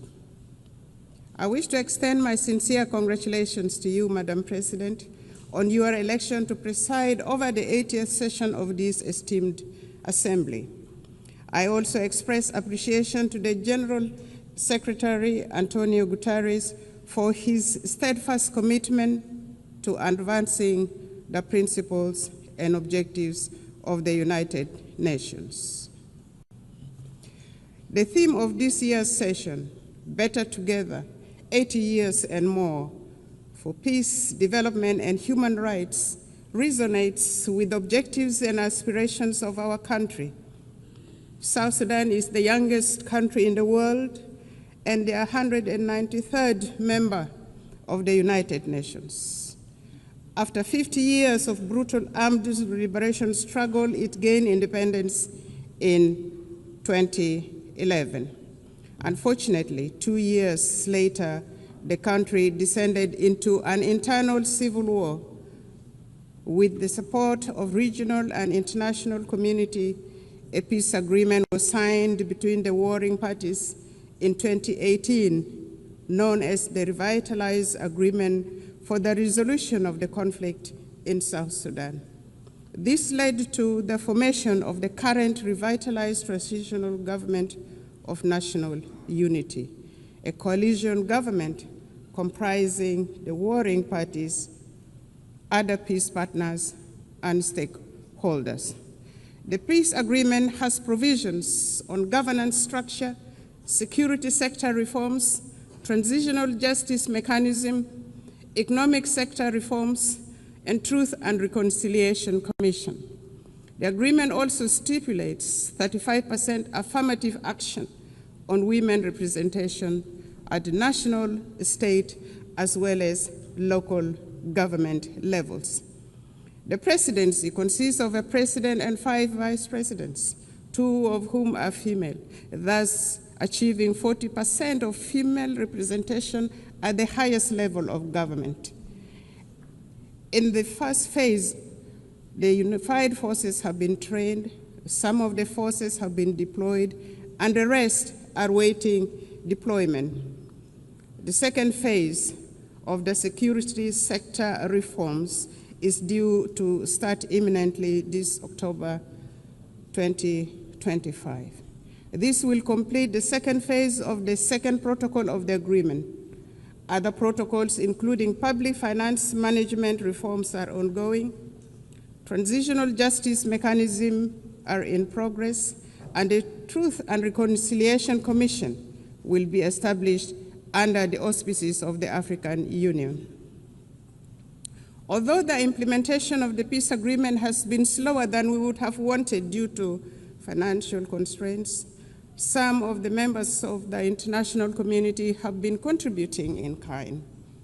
On the whole, the implementation of the peace agreement is about 60% executed. The agreement has held for 7 years, and a relative peace has been attained, thus giving hope to our people.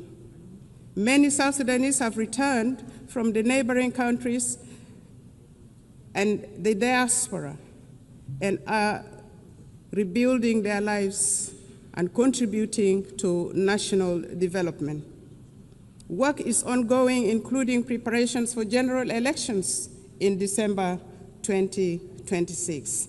Until recently, the permanent cessation of hostilities was observed and relative peace attained throughout the country.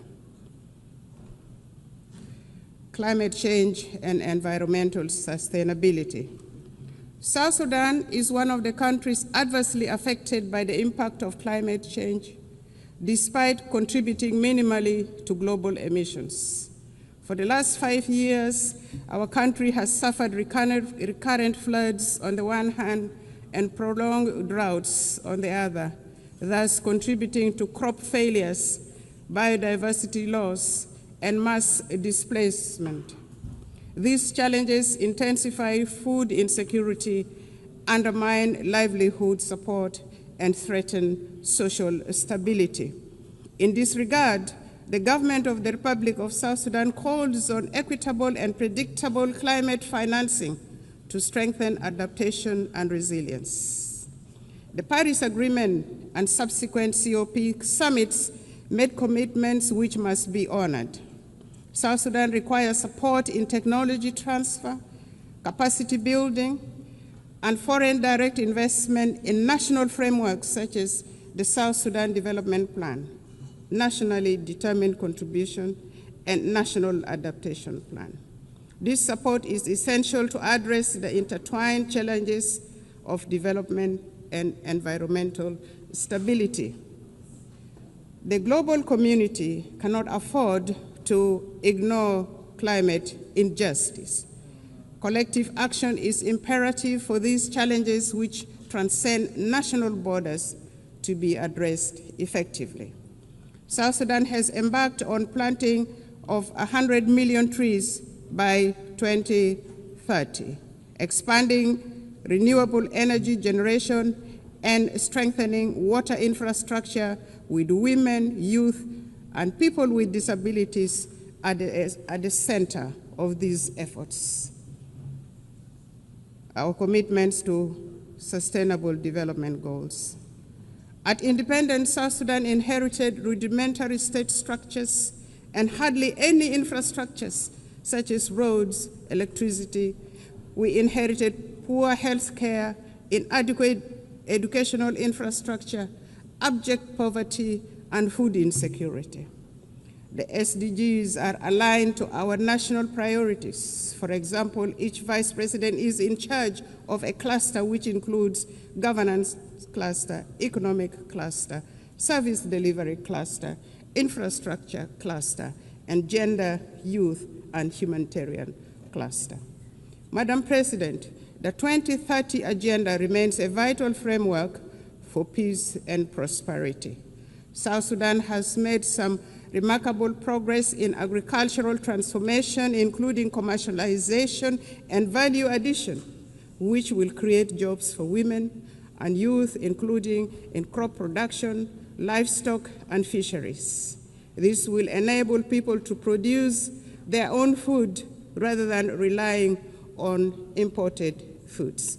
Our policy is, let us produce what we eat. And as a consequence, some states in our country now are self-sufficient in food production, which contributes eminently to reduction of poverty, thus the attainment of SDG 1 and SDG 2. In collaboration with our development partners, government is providing health care, building health care infrastructure, improving maternal and child care, raising awareness about communicable diseases, and providing vaccinations for diseases such as cholera, mpox, and malaria. Access to clean water and sanitation is being improved. As part of the health sector transformation program, we aim to attain universal health care for all in South Sudan.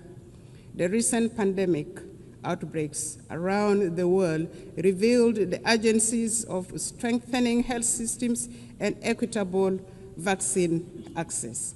South Sudan advocates for global health framework that prioritizes preparedness for pandemics and embraces health as a universal human right.